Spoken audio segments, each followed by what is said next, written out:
This is a HeadGum podcast. This week on We Hate Movies, it's even more boring than you remember. It's Iron Man 2. I'm Andrew Jupin. Steven Sadak replacing Steven Sadak.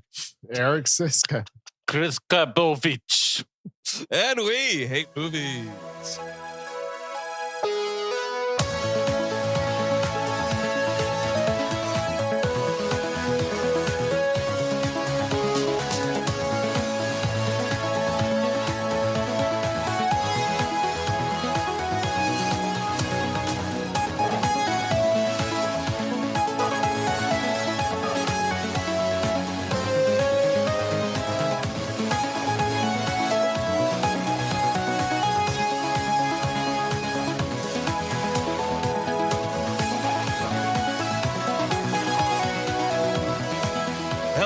Welcome to We Hate Movies. Thank you for tuning into the fine program. As always, that's right, the summer blockbuster extravaganza continues. Here on the main feed, we're talking Iron Man 2 from 2010, directed again by John the Favs Favreau. And boy, I mean, this is if you listen to our WLM last week and into this one, this is a fucking steep drop in quality, my friends. Mm-hmm. Quite a lot. Yeah, John Favreau. Nice, nice, buddy. There we go. You're welcome, everyone. Apparently, a lot of this, not a lot of this, but at least if you believe Favreau, Marvel was tinkering a ton and really crammed that Fury shit down his throat, which is why he left Iron Man 3, which makes is that right? Or didn't leave. God. He decided not to do Iron Man 3 because this one was such a fucking disaster in terms of like Feige being like, I don't know. What if there's a Captain America shield? Well, then fucking fine. I guess. I don't know. What if you stop the movie dead and we can talk about the Avengers Initiative for 15 minutes? Look, I'm never going to say it again, but good on Kevin Feige. If this is what got us Shane Black in the fucking in the chair, I'm happy. I'm happy. That's what I was just going to say. Like, without this happening, like, we had to sacrifice Iron Man 2 so we could get a really good Iron Man 3, I guess. Yeah, I'm going to take that way. This movie is so weird because it feels stifled by that. It honestly feels like there is tinkering behind the scenes. And it's like, it feels like a season of television condensed into one movie. Because there's like there's two different antagonists, at least 3 or 4 obstacles. And at the end of it, you just kind of don't even know which one was the most important one or which one even mattered, kind of a thing. I guess it's also setting up Black Widow and War Machine. Is that right? Is that the name of the film? Yeah, that's Rhodey. War Machine. Yeah, it is really just like a test kitchen to bring up a lot of the ideas that will become like the basis of this monster that we're building here in the second phase. I gotta say, I mean, that's pretty fucking ballsy. Like, yeah, the Iron Man was a big hit, yada, yada. But like, you're only your second film out the gate and you're meddling as such. Like, I don't know. I kind of feel like if it wasn't for the Clark Gregg Thor hammer stinger scene at the end, I don't know if this fucking cinematic universe thing takes off. Yeah. Because if you're just coming away like, all right, it's only the second movie and that's the best they did. You're right. The Clark Gregg stuff is annoying. Him like walking up to RDJ going, I gotta go to Santa Fe. There's some pretty cool stuff out there. Stick around for the credits, kids. Robert Downey Jr. is like, you know what, dude, don't let the fucking door hit you on the way out. I don't know, fucking get out of my house. I don't care where you go. Go to Santa Fe. Go, just leave. It's exquisite. He's just like, you know, man, you don't have to announce your resignation from a movie. You can just fucking leave town, dude. I don't care. Clark Gregg might as well be doing like a diners, drive-ins, and dives type show on the side. I'm going here. I'm going here. I'm just seeing interesting things, I guess. We're rolling out to the Baxter Building to meet the Fantastic Four. And in the meantime, when I'm not rolling out places, I'm standing in the background of scenes in this movie doing absolutely nothing. like the Fury stuff is fine. It's because it should be one scene, but they do 2, and it's like, okay, that's too much. And I mean, like, I don't mind Black Widow. She does absolutely nothing in this movie. Obviously, the reason we're doing this and Iron Man is because Black Widow comes out on Friday. And this is the birth of the ScarJo performance. Everybody read? I forgot this. Emily Blunt had the role. Had the role. Really? Actually, like was given the green light and offered to come on board. And she had to drop out because, and I feel like this is how she had to do it. She had to like, yeah, Kevin, I'm sorry, I can't actually be the Black Widow because I'm filming Gulliver's Travels. I'm sorry. I signed the contract. I signed it. Wait, the Jack Black The movie? Jack Black. No, Wow. she's Travesty. that? She's in Yes. that movie? She's the romantic lead with Jason Segel in that. Is she a small person? Yes, she's the small person with Jason Segel and Is Jack he Black. regular size? No, they're both small size and they're both on top of Jack Black. Yes. Yeah. I was hoping for some weird sex oddity, like how would a tiny person and a big fella. I mean, I'm sure there's those jokes in that movie. I forgot it the minute it was over. That movie's a stay tuned because you will be astonished to see how bad that movie is. How bad a movie can be.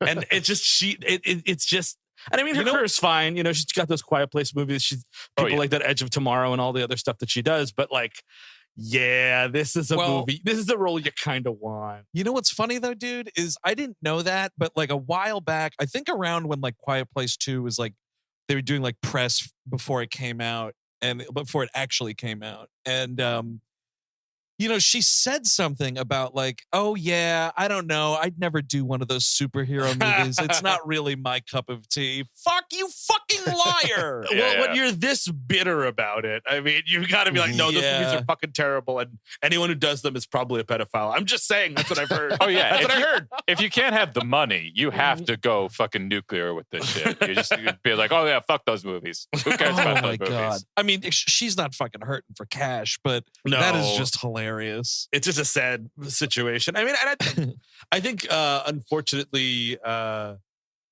this movie, one of the things that really dates this movie is how they treat the Black Widow. Like everyone, including the cameras, just staring at her tits the entire time. Yeah. And they get better with that. I'm curious to see how this Black Widow movie is going to look and feel. I'm kind of excited. The trailers look kind of cool. I feel like it's probably good. My guess is about 20% too cute for me, because it should be darker and more like spy-ish. And it seems like we're yucking it up a little too much, at least in the trailer. I feel like even though, you know, like Whedon has been purged from this world, like like that comedy styling is here to stay. Yeah. Yes. I definitely, you know, and the cutesy bullshit of it all. And like, I would not be surprised, Steve, if we're watching this movie and it's just like, Jesus Christ. Well, that humor is part of the formula, whether you like it or not, and the formula will not change. No, Whedon can be purged. He can be left out, but the thing that built the thing will stay. Right. So this movie, you know, it starts off. We get the Marvel like flip book opening, and there's some like audio from the first movie. You know, we got that bodyguard in a suit comment comes back and so on. But then we start off, we're in Moscow, and we got Mickey Rourke as Ivan Danko. Is that his name? Vanko. Vanko, yeah. And dude, I got to tell you, so like he's coming off The Wrestler, great movie, great performance, and so on. This movie, it starts with like his father is laying in a bed dying. You know my joke for the dad? Oh, sure. Dennis Franzovich over here. Oh, definitely, dude. Oh my God. I'm sad I didn't get to see his ass too. Definitely. Man, the way he's just weeping over this, and then like, and then he starts like screaming. Like did you guys watch it with subtitles on? Did you watch it with the subtitles on? I did not. It says roaring. He's roaring. Like a lion. Yeah, I mean, you brought up the roar. I mean, that's what I was trying to get to. The first time you really see him full on, he's just standing in this doorway in silhouette, like looking tortured as fuck. And you're like, dude, this is Iron Man 2. Like, I don't know what to tell you, but we're not doing that in this movie. He's also a 60-year-old man who's mourning his father to this degree. I mean, yeah, exactly. I mean, yeah, you didn't see this coming? Yeah. Your dad was in the Cold War. It looks like he's like hooked up to stuff. It's been a while. You've had time to process this. Of course, but like it's also funny because yes, you're screaming like that, but also you have this hair that makes you look like you're in the touring band for Korn now. Yeah, dude, I don't know what they're thinking with this. It looks utterly terrible, and all I can think of is that this is just kind of how Mickey Rourke was looking at the time. Yes. Oh yeah, totally. He's not getting a haircut for this movie. No. And he apparently all of the prison tats and all that stuff is was his idea. He says because, you know, he wanted to like get into the Russian character of it all, but I feel like it's also because he saw Eastern Promises and it was like, yeah, I can do that. Yeah, I can do that. Was Eastern Promises out in 2010? When did that movie? 07, man. So he this movie saw Eastern Promises. Big time then. Absolutely. Yes. This movie went to the theater to see Eastern Promises. Sat down with some popcorn and Dr. Pepper. I wish the end of this movie was you get to see RDJ's cock as he's fighting a whiplash there. That'd be fun. That'd be That'd be something. You just have to imagine Kevin Feige going to the theater saying, wait, oh my God, you can show real cock and balls? You don't have to digitally make cock and balls? I thought it was like the sunset and the sunrise. Cock and balls. I like this because it also implies that he has no cock and balls. It's smooth down there, baby. It's a bump. It's a real bump. Yeah, he uses a computer to make something go on down there. Speaking of going to the theater, did anybody see this movie in the theaters? Of course. Yeah. I don't remember. Probably. Not a memorable experience, but I'm sure I saw this in theaters. Not a memorable movie. No, it's not. No, I remember the disappointment was felt audience wide after, I will have to say. Like, nobody was clapping like they usually do at the end of these things. Oh, really? You had no clappers? No, just silently moving to your exits. I don't remember. I mean, I remember seeing it in the theater, but I had to definitely watch the movie a second time because my first time seeing it was spent trying to not get in a fight with a kid. Pardon me? Was he kicking your seat or something? You better believe it, dude. So we saw this at the Ziegfeld, R.I.P. And it was me and Chelsea and a friend of ours, and watching the movie, and this kid behind me is kicking my seat. Wow. The Ziegfeld, for people who don't know, was like 1,000 seats. So it's pretty crazy that, like, I don't know, this kid should move. And all the seats in all the theater, you had to fucking sit behind me and kick it. Like, and it was like a packed house, you know, because it was like, I think it was like opening night. Like it was that Friday maybe or something. And like early evening show too. So like really packed theater, which was cool. Cause like when the Ziegfeld was really cranking like that, it was awesome. I love that place. Yeah, man. And so we're watching the movie and like this kid's kicking my seat and I'm doing like the turnaround and like nothing. And it's like the kid that's kicking my seat, another kid, and then this fucking loser father. Okay, yeah. So how old were these kids, you think? It's like 10 years old. Mm-hmm. And so this kid's kicking my seat. I'm turning around. And so like I'd been turning around like to my left, and that's where I was like trying to look at the kid. And then I realized the father's on the other side. And I don't know if it was the father of this kid or the other kid, or like he was the father of both or whatever. But this guy just had no fucking authority over these children. And I turn around the other way and I'm like, hey, you know, can we stop kicking the seat? And they start laughing and he's kicking it more. What's the father doing? Nothing. Dude, this asshole's wrapped up in Iron Man 2. This is the way you get around this situation. Like, to not get arrested, you don't murder the kid. You start punching the father in the head. Wake up. Wake the fuck up. Look what your kids. I mean, it was like, I was going mad. And it was that thing of like, it's a little kid. No one's doing anything. I'm entirely powerless in this situation. It's pointless to get ushers, you know? So like he stopped for a while. And then I think what happened, and like to a degree, I feel for him looking back on it now, 11 years later, right? Is like, he was just bored because this movie's fucking boring as shit. It is boring. It makes you want to kick something, right? Yes, exactly. Like, because make no mistakes. I did a time check. There's not an action scene in this movie until 30 minutes in. Like, come on, everybody. It's a sequel. Wow. You got to go big. You got to go bold. This should start with an action sequence, and it doesn't. Yep. I don't know how there isn't like the cold open of the movie. Yes, is just Iron Man doing a thing, like doing a mission. Instead, it's like after all the Mickey Rourke shit, when we finally see Tony Stark, he's just yammering on at his expo about how he's fucking privatized world peace and the relations between the U.S. and the Far East are the best they've been ever, and all this fucking shit. And it's like, could I see any of that? Yeah. Like a montage would be fun. Also, my question when he says that, he's like, I privatized world peace. You're welcome, everybody. Did he end the Iraq and Afghani war? Like, is that what's going on in this universe? I think so. Because like anytime anything happens, Iron Man just shows up and like blows up both sides. At least on paper, I think he ended it. I think that's got to be what my favorite part of the whole thing is. His Ace Rothstein dancers that are going around Iron Man. This is incredible. Yes. He has this whole dance number choreographed around him taking the suit off. And these girls are dressed like sexy Iron Man on Halloween. Disgusting. Yes. Yep. You could buy this Halloween costume on Amazon. Absolutely.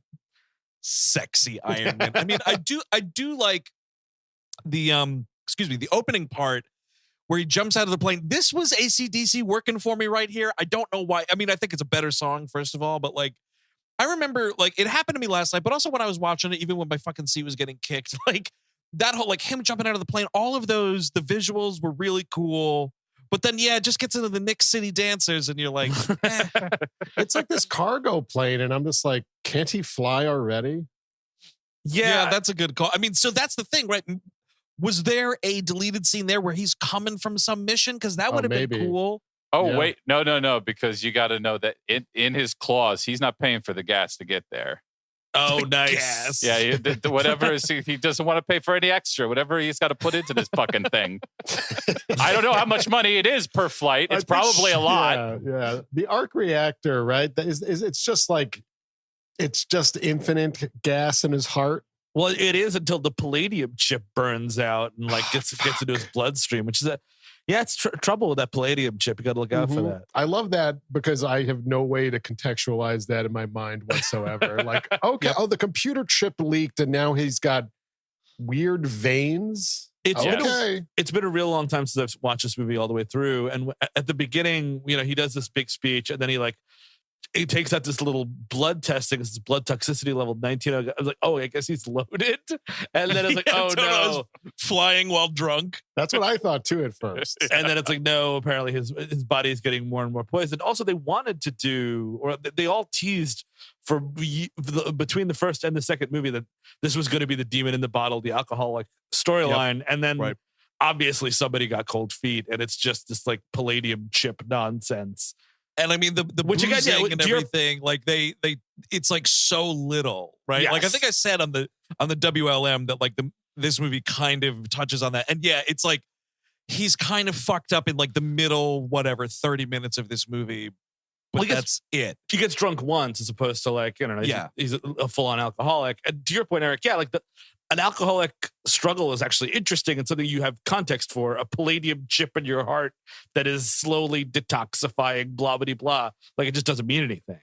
No. Yeah, definitely. And then they just like revert to cold daddy.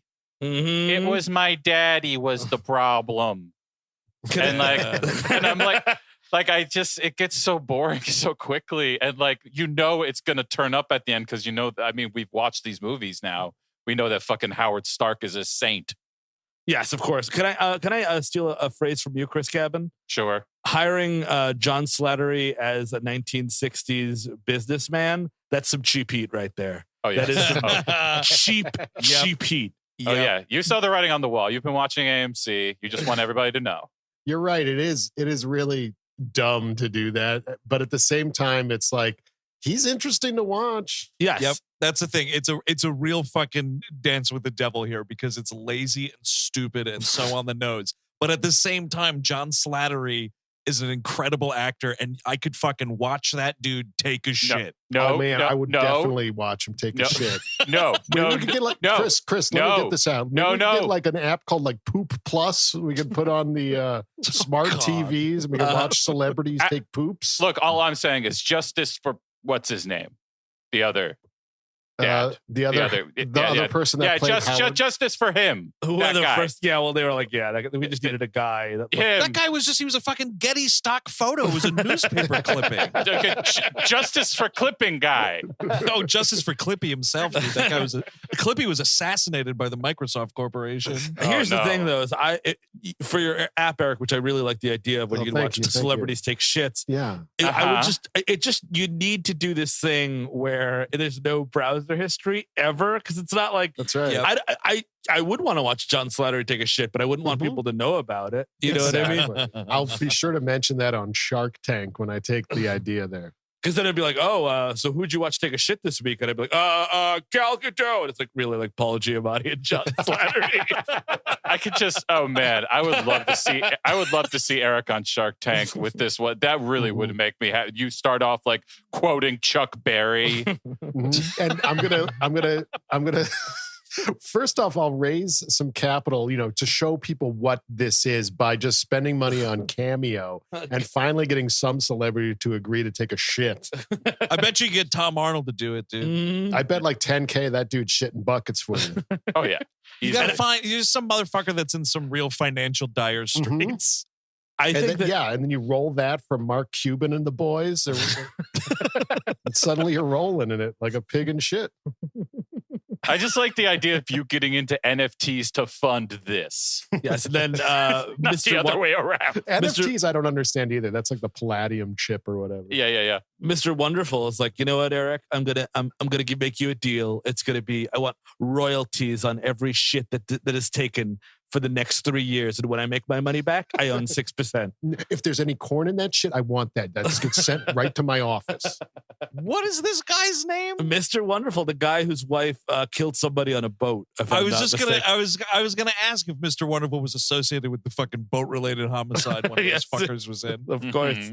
Totally accident, man. Yeah, okay. So the reason, by the way, we're talking about Slattery, of course, is Howard Stark comes up on this video. It's a fun. They're out at the fucking they're out in Queens. They're at the Stark Expo, we're calling it, right? The old World's Fairgrounds and whatnot. It's a fun, wonderful world of Disney kind of knockoff thing. He's got the Disney mustache. You know what I mean? It's like him sitting in a library, like, hello and welcome to the whatever. You know what I mean? Like, yeah, I get it. It's cute. It's fine. Mm-hmm. I was totally cool with it. I mean, honestly, I would do, because like I know he pops up here and there throughout these fucking movies and whatever, but like you want to know what my Disney Plus show is? Like these fucking, the Loki and the Falcon and Winter Soldier and WandaVision and all that shit. Just give me, like, because you're already acknowledging the world of Mad Men by casting him doing this. Do like a Mad Men-esque Howard Stark show, and it's just fucking Slat Dog, and he's doing his thing. Like, that'd be cool. And maybe it's even like totally like low tier science projects too, like not running with the big dogs, nothing to do with like the founding of S.H.I.E.L.D. or whatever. Just let him be this cool scientist billionaire guy. And I think, Eric, you might be the only one that watched this. He wasn't Howard Stark strongly featured in that Agent Carter show? Yes. Yeah, but it's back in the day. What's his face? It's back in the day. It's a different actor. And I think there's a butler named Jarvis in that as well. Of course. That's how they wrote that in. Agent Carter I thought was a fine show because I liked the period dress, and a lot of it felt low stake. It's like, oh, we got to beat up this guy for stealing a microchip or something. So it felt interesting, and then it was, canceled because no one cares. I think the period hurt it in a way. Yeah, it probably did. But I also like what's her face who plays Peggy. Is that the character's name? Yes. Yeah. Peggy Carter? Yeah. Haley Atwell, I think. Yes. Wow. Good call, dude. Yeah, she's going to be on Poop Plus. That's why I remembered. Oh yeah, I watched Haley Atwell take a shit this weekend. Meanwhile, my browser history is Paul Walter Hauser, just Daniel Stern. Oh man, dude, you know Hauser's just taking his shirt off sometimes. That's kind of cool. He's gonna bankrupt us. I think that. I mean, everyone wants to see Richard Jewell, do it. So it got really hot in that bathroom. I blasted that one, brother. I'll tell you what. Nothing but hot ladies for me. Oh man, what's Paul Walter Hauser up to? That fucking Cruella is like has no reason to exist, but he's delightful in it. He's great in everything. He's fantastic in everything he's ever been in. He fucking rules, man. He's a dude that I feel like if we had him on the show, he'd be a good hang. Oh yeah, he's a very nice. He seems like a very nice guy. And Eric, I think what you need to go and do is look up old SNL cast members. Oh yeah, that's where your treasure trove is really going to be. Victoria for Poop Plus. Jackson. Absolutely. Oh, she'll go to Poop Plus. Don't worry about it. Joe Poopscapo. Come on. He'll do it. Look, you just the real, I feel like, pipeline here is like the real cameo washouts, Mhm. right? Like a lot of those fuckers. It's like, oh, you're getting fewer and fewer requests for like birthday greetings. Well, come take a shit on Poop Plus. Yeah. Non-Will Sasso or Phil Lamar Mad TV cast members. Definitely. Is what we're looking at here. Well, Will Sasso, I don't know. Phil Lamar, he's got his voice acting career, so that dude's good. Will But Sasso shows up in like every sitcom that's ever been made. Like I guess so. every like pilot. I think there's like Mhm. 7 pilots now featuring him. He's in like he's undergoing some type of WandaVision-esque plot of his own, right? Yes. Oh, geez, Will Sasso's dealing with grief. Wow. sad. Oh, He winds up getting served because it was 2010 and Kate Mara had to be in it. A little Kate Mara cameo. Well, you guys huh? are skipping over Olivia Munn's in this movie. Oh, Jesus Yeah. H. Christ. You believe Yep, that? exactly right, dude. Fucking army of the forgettables here. My God. Well, she does let you in on something that bewildered me. Oh, shit. When she's like, we're going to the expo, which is going on all year long. I guess Yeah. That's what those world fairs did, Cabin. They fucking rolled into a town and they stayed there for like an entire Well, year. okay, back in the day, that makes sense. Comic-Con for an entire year is hell on earth. Yeah, wow, you're totally right. I didn't think of it that way. Jesus Christ. Yeah, there'd be a fucking terrorist attack on the compound. No, yeah, there'd be death. There'd be, oh God, you don't even want to know the terrors. Yeah, I don't know if you need a whole year of this, especially because Jesus Christ, how much of it are weapons presentations? Yes.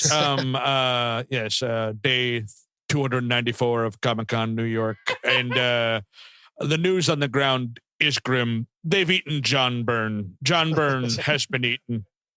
Oh God, man, I got the latest report out of the Stark Expo.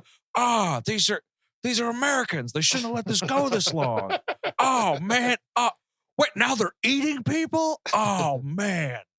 I would love to dismantle the filibuster to stop Comic-Con from killing all of these people. But, Joe Manchin's got to speak for West Virginians. He's just got to do it. He just got to do it. For West Virginia, his daughter. Oh, come on, man. What were you thinking, Joe? Bipartisan support for Comic-Con year round. God, you idiot. And listen, people, I get it. I read some Beetle Bailey. There it is. What's Blondie up to this week? Look at that. Oh, look at that Dagwood sandwich. Oh yeah, no, hey man, I read comic books growing up. Is Flash has still got a salad bowl on his head? Is that it? That's how that works. Love that guy. It's such a great design too, right, man? Because like he's covering his head, he's protecting his melon, but he also get a little lunch in there. Yeah, he's fencing with whisks.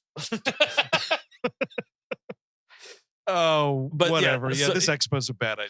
But so Kate Munn, that's the merging of Kate Mara Right. and Olivia Munn. Yeah. Kate Munn. No, Kate Mara. Kate Mara serves him with a subpoena, and it's like, Morris Tony Stark cat, dogging around on chicks. Did you, Steve? Did you see what so she's got like the paper right to serve Tony Stark to appear in front of this Senate committee or whatever. Did you see what was under that subpoena paper though? No. It was season tickets to the Giants as a thank you for letting her be in that movie. She was like, Grandpa sent some season tickets for you, RDJ. Listen, I'm acting. that's rude. She worked just as hard to get where she was. She had many sleepless nights. How am I going to keep my Tribeca apartment with 6 bedrooms while I'm auditioning? It's very difficult. Steve, a Tribeca apartments. Yeah, at the end of that one. She's one of them fuckers that buys like 2 next to each other and knocks the wall down. I mean, I aside from where she comes from, I actually think she's a pretty good actress. I like She her and is. stuff. I Yeah, just she is. love ragging. I of love course. ragging on that fucking family, dude. But They're yeah. literally an aristocracy, so Yeah. you're good to go there. Well, I think almost every single we're getting to a point with the saturation, and they'll trick you. They'll hide this stuff. Almost every actor, every writer, every person involved in entertainment other than podcasting, I believe, is an actual aristocrat. They just wear blue jeans so no one can figure it out. Is this what all those papers that are blocking my way into your living room are, Eric? Yeah, that's right. Well, they're all involved with this. I keep on wondering why you're there to begin with, but yes. I check in on you. I have to check in on you. Dude, by the way, speaking of fucking people who are in this for one shot, Stan the Man portraying Larry King this time. So this is interesting. Both of these Iron Man movie cameos now are him being made to look like other people he already kind of looked like. Other old fascinating people. decision. Yeah. Because he's Hugh Hefner in the first one. And this he's got the fucking suspenders. He calls him Larry King or Mr. King or something. Like, it's so silly. And I know who that is. You can stop this. Well, it's great because Favreau is like, you know who should be seen and not heard? Stan Lee. Because he doesn't have dialogue in either of these. Yeah, as totally opposed to like later these things, it's like, and then Stan Lee goes to the bank and complains about the quarters. That'll be a scene. And then, Spider-Man. Hey, Dr. Richards, when you're going to get the mail in your building today, be sure you notice the parcel key that's been left in your box because you got to open the bigger box underneath because the postman delivered a package too. By the way, that piece of shit Kirby did nothing. Are we done? I mean, like, because I know that he had like a bunch of. I mean, I think you know with the episode. Oh no, we've got 2 hours left. And I know that he's dead, obviously, and long dead. R.I.P. and all the R.I.P. But are we done with actual? I think Lee cameos. I want to say the sand finally ran out of the hourglass. Got it. I think that's done. No Tarkin Town for him. Ooh, dude, if we're just kind of doing that, but actually, you know what? Maybe I wouldn't be opposed to that because then it goes back to no dialogue. That's true, but maybe it's like on security cam footage or something. Like, well, like you know what I mean? Not security cam, but like here's an idea on TV. He'll in the background, maybe. So this is what you could do, dude. Right? Because like Knoxville was like, look, I'm getting too old for these Jackass stunts, right? So this fourth Jackass movie is going to be his last. You just let him do that, get the Grampy makeup on, but just dress him up like Stan Lee. Yes. Yeah. And then you can get him to do like maybe some minor stunts, like he falls off a bar stool or something. I would love to see Stan Lee, quote unquote, get hit in the nuts. Yeah.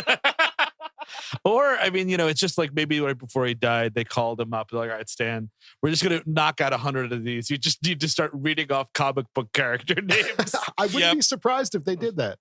They get him to say, "Oh wow," once, and then he just said a dozen or so more comic book character names. Oh wow, it's the Black Knight. Oh wow, it's the Swordsman. Oh wow, it's Captain Britain. Oh wow, it's Cable. Oh wow, it's the Night Thrasher. Oh wow, it's Puck from Alpha Flight. Oh Hey, wow, It's the Unabomber. Steve, how many of these were just T-shirts in your room? You were reading? Keep on going, Steve. Can you keep? Do you have more? oh wow, it's the Sasquatch, also from Alpha Flight. Oh wow, it's Wonder Man. Hey, Alpha Flight's them like Canadian fuckers that rap with Captain America, Absolutely, or Captain Marvel, rather. yes. Those characters are pretty cool. I like that team. I would really love it if they bring him back this way. Spider-Verse 2 is coming out. Mm-hmm. Ooh, You put him in there with that, and you just like clip together old sound bites of his old cameos. Hi, Spider-Man. I'm so glad that you're going to serve today. Can I interest you in Coca-Cola? Buy Coca-Cola. Buy Coca-Cola. Buy Coca-Cola. Oh no, it's broken. Stop it. Here's your mailbox. We're not near a mailbox. Here's your mail. Stamps.com. Stamps.com. Stamps.com. Yeah, WHM promo code. I do think I like Gary Shandling in this movie. Oh, dude, listen. He is literally the best part of this movie, hands down. Which is a Without problem in a fucking superhero doubt. movie. It absolutely is. $100 million blockbuster. Gary Shandling should not be the best part, but he kind of is. He kind of is. I like Rockwell, but I feel like they're just not giving him anything here. Yeah, No. that's what's, dude, watching, it's very frustrating for me to watch this movie in some parts because like, a big pet peeve of mine watching Sam Rockwell waste his time. Sure. Because that dude is aces, man. And he is in neutral. The only time he gets to do anything with any kind of flair at all is when he comes out at the expo to do his own little presentation, and he's dancing and kind of doing like a Chuck Barris impersonation here, you know. And I was really digging that, but otherwise he's just so restrained. I don't know if this is a hot take, but I actually think Rourke is great in this. He is. I really think he really does something with the role that is not written at all. No, I mean, there's nothing on the page for him or Rockwell, and they do sort of steal the movie, but neither of them are given enough. The scenes with them together are not good. Is the problem? Because it's just oil and water or whatever. You know, two things that don't mix. I guess is that's oil and water is correct. Might be true. Science not my forte. I'm no Howard Stark. So like, but and you know, the weird thing about this movie is, you know, so Gary Shandling is the guy, and the politics of this movie are not interesting at all. But like, we're further away from 9/11 stuff that's going on in that first movie, that 2007. So you've got more like sort of distrust of the U.S. government and that kind of stuff, but it never goes anywhere. Like there keeps being this thing of like, it would be bad if the U.S. government had an Iron Man, and the question is why, and they never answer that question. You need to see that, and that's what, because you were telling me this, Steve. I was getting, you know, we were all on the group chat getting some more comic history education here, but like, so you were saying that Mickey Rourke's character, Ivan Vanko, who is like credited, I think, only in the credits as a character called Whiplash, but you're saying he's a composite of Whiplash and then another character, which was the Red what? The Crimson Dynamo, which is basically Russian Iron Man. Like a lot of his, and I mean, that's the weird thing too, is the Russian stuff in this movie could be interesting too, but we don't do that. And maybe at some point in the script, it must have been, because why would you have Black Widow and a Russian Whiplash in the movie unless totally right. Russia matters, but then we back away from it. Because you could play it as like Rourke would be like the contemporary version of like, you know, Nazi scientists that were like, you know, defecting to the US to work on science projects, right? And like, so Rourke could do that from Russia, and like he's working with the US government, he's in an Iron Man suit, and then that answers your question of what happens if the US government has an Iron Man suit. And like, he's in that like mini Ironmonger suit at the end of this movie for 2 seconds. He breaks wind and then is defeated. It's such a waste of time. And politically, it does feel like a step back, because that first movie did feel like defense contractors are evil, like the military-industrial complex is bad. And even in this hearing, Robert Downey Jr. is kind of arguing against his own points from previously. Like, look at what other countries are doing, like North Korea, et cetera, are trying to build Iron Men. So actually, weapons manufacturing is good again. Forget the first movie. But now it's just me, a private man, having every gun. This works against so much, because like, I actually think this starts on a good note for him, because like all this disillusionment that he goes through in this movie, and it kind of comes from like, he is he's the bearer of all, you know, the military industrial complex, everything that came with it, he has to deal with. And he has to deal with his dad, who he thinks is a piece of shit. But, and he has to deal with, now there's this idea that maybe this Russian guy who was working with him was actually the guy who did it all. So not only were you the son, the bearer and the fucking financial gainer of all of this terrible shit, it was all stolen too. But when you could do all that and actually follow through on it, because that is actually the history of American military and all that shit, instead, you say, no, Daddy was a good boy. Daddy was a very, very good boy. No, and that Russian pig deserved to be shot. Well, you're totally right, because when you find out later in the movie is what happened is Ivan Vanko, the dad, and Howard Stark built the arc reactor together, and blah, blah, blah. Ivan Vanko decided to try and sell it or something, and Howard Stark had him deported. Like, dude, it's incredible. It's incredible. Here's the situation.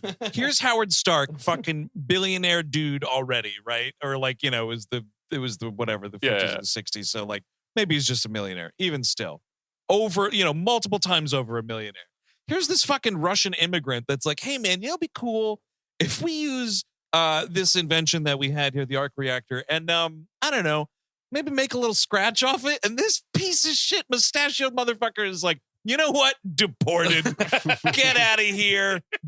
Fucking goddamn. And then he spends the rest of his life in a gulag of some kind. I think that they even say that. And it's like, dude, yeah, I think I'm on Mickey Rourke's side here, man. Yeah, Fuck this totally. guy. 100%. The amount of exploitation that to be not only just a Howard Stark or Tony Stark that you have to inflict upon the entire population of the world, just to be regular rich is like you live off of exploitation.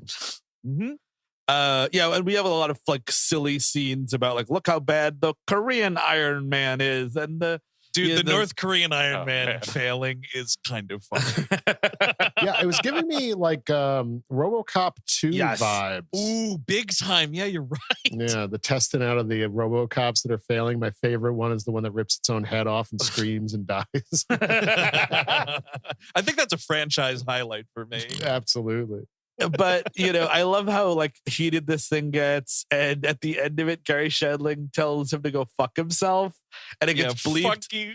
Fuck you, Mr. Stark.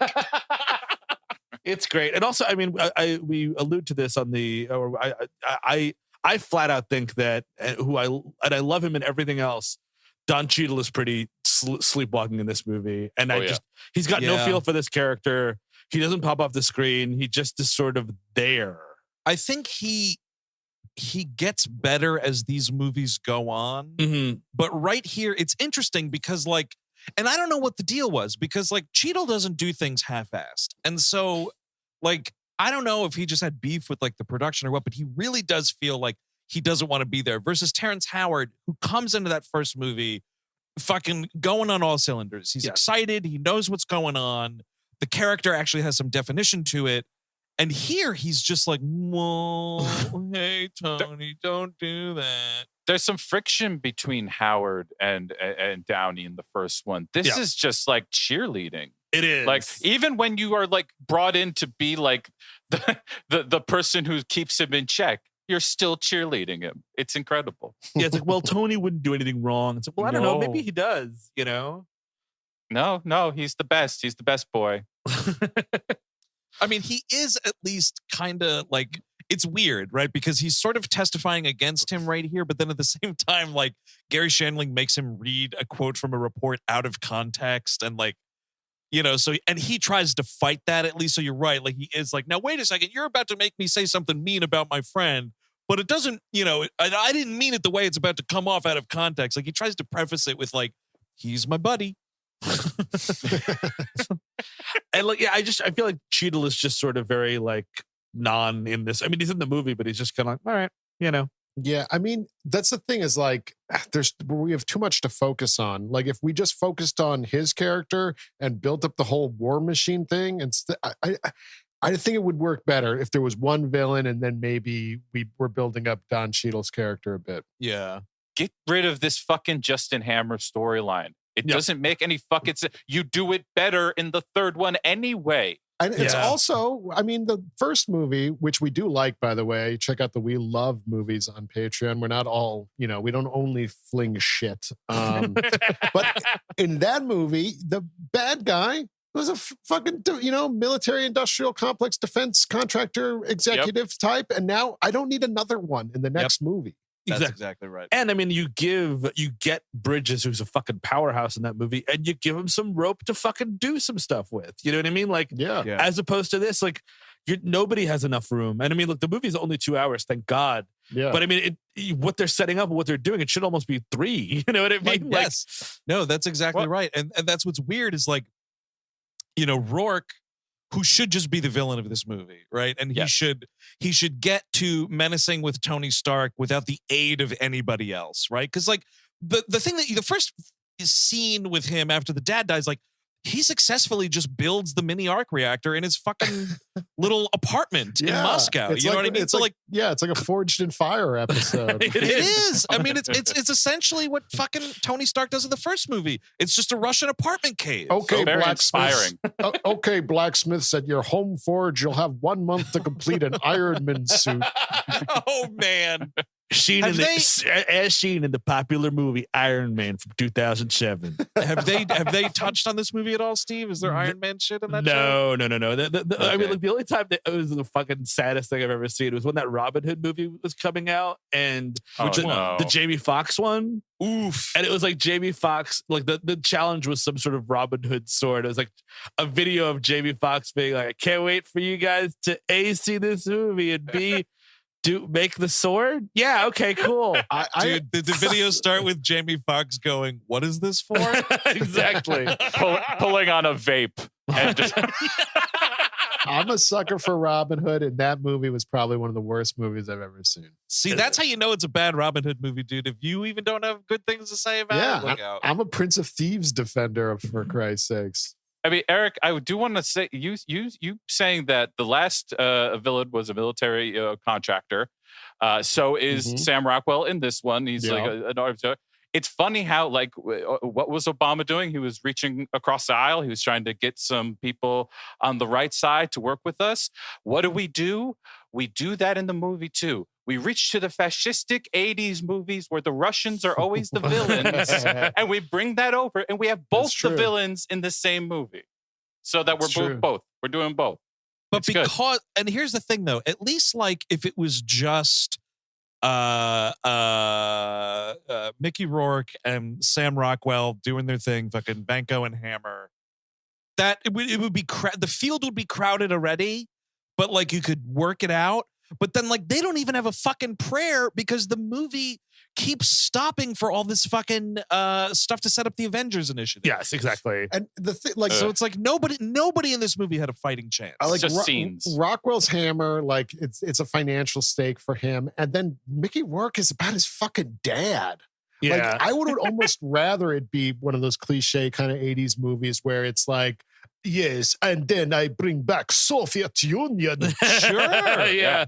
That's nice. Big stakes. Like he fucking assassinates Putin or some shit. Oh, that would be righteous. I'm taking over Russia. Big global powerhouse once again. I could see it. I will bring back Iron Curtain, right? Everyone stands and applauds. Woo! He said the thing. See, well, there you go. That's actually something like a government erecting a type of. I mean, it wasn't literally an iron curtain, but if it was something that could actually like repel Iron Man, like he can't fly past Belarus anymore. Well, some of that would actually like make me feel something, like watching Putin get like electro whipped in half while he's eating his beet soup or whatever. Like that would make me very happy. I feel like I would actually like be invested in a movie that showed that kind of stuff. Yeah. Not here though. No, friend, not this stuff. Unfortunately. We do see Mickey Rourke designing these whips, these fucking electric whips that he's got. Like, I'm sorry, these are dumb. Well, that's first of all, you would cut yourself in half. You decapitate yourself with these things. A, is he a whip expert to begin with? B, how did he get that way? And C, like, if not, like this is the most dangerous thing you could ever invent. Also, I never like when Iron Man is fighting him, I'm like, just fly, go away from him. You don't have to be close. You could nuke him from orbit. It makes no fucking sense that when we get to the Monaco sequence, he tries to go for hand-to-hand combat here. Most of the moves he's making make him look like he was like the like goalie for the Olympic jump rope competition. Yes, like he's just doing like when he's doing the whip. He's whipping them both at the same time. It literally looks like he's jumping rope. Yeah, it does. It's dumb. There's a crazy thing. Did you guys notice this line? Eventually, we do so much of this movie is actually like the downtime of Tony Stark. So there's a lot of him like around the house and shit. So of course Pepper Potts returns, and I have to say, I did not have kind words for Gwyneth Paltrow and her performance in Iron Man. I will admit that this time around watching Iron Man 2, I think she's pulling it off here. I was believing what's going on. I feel at least she had like a little bit better handle on the character in this one.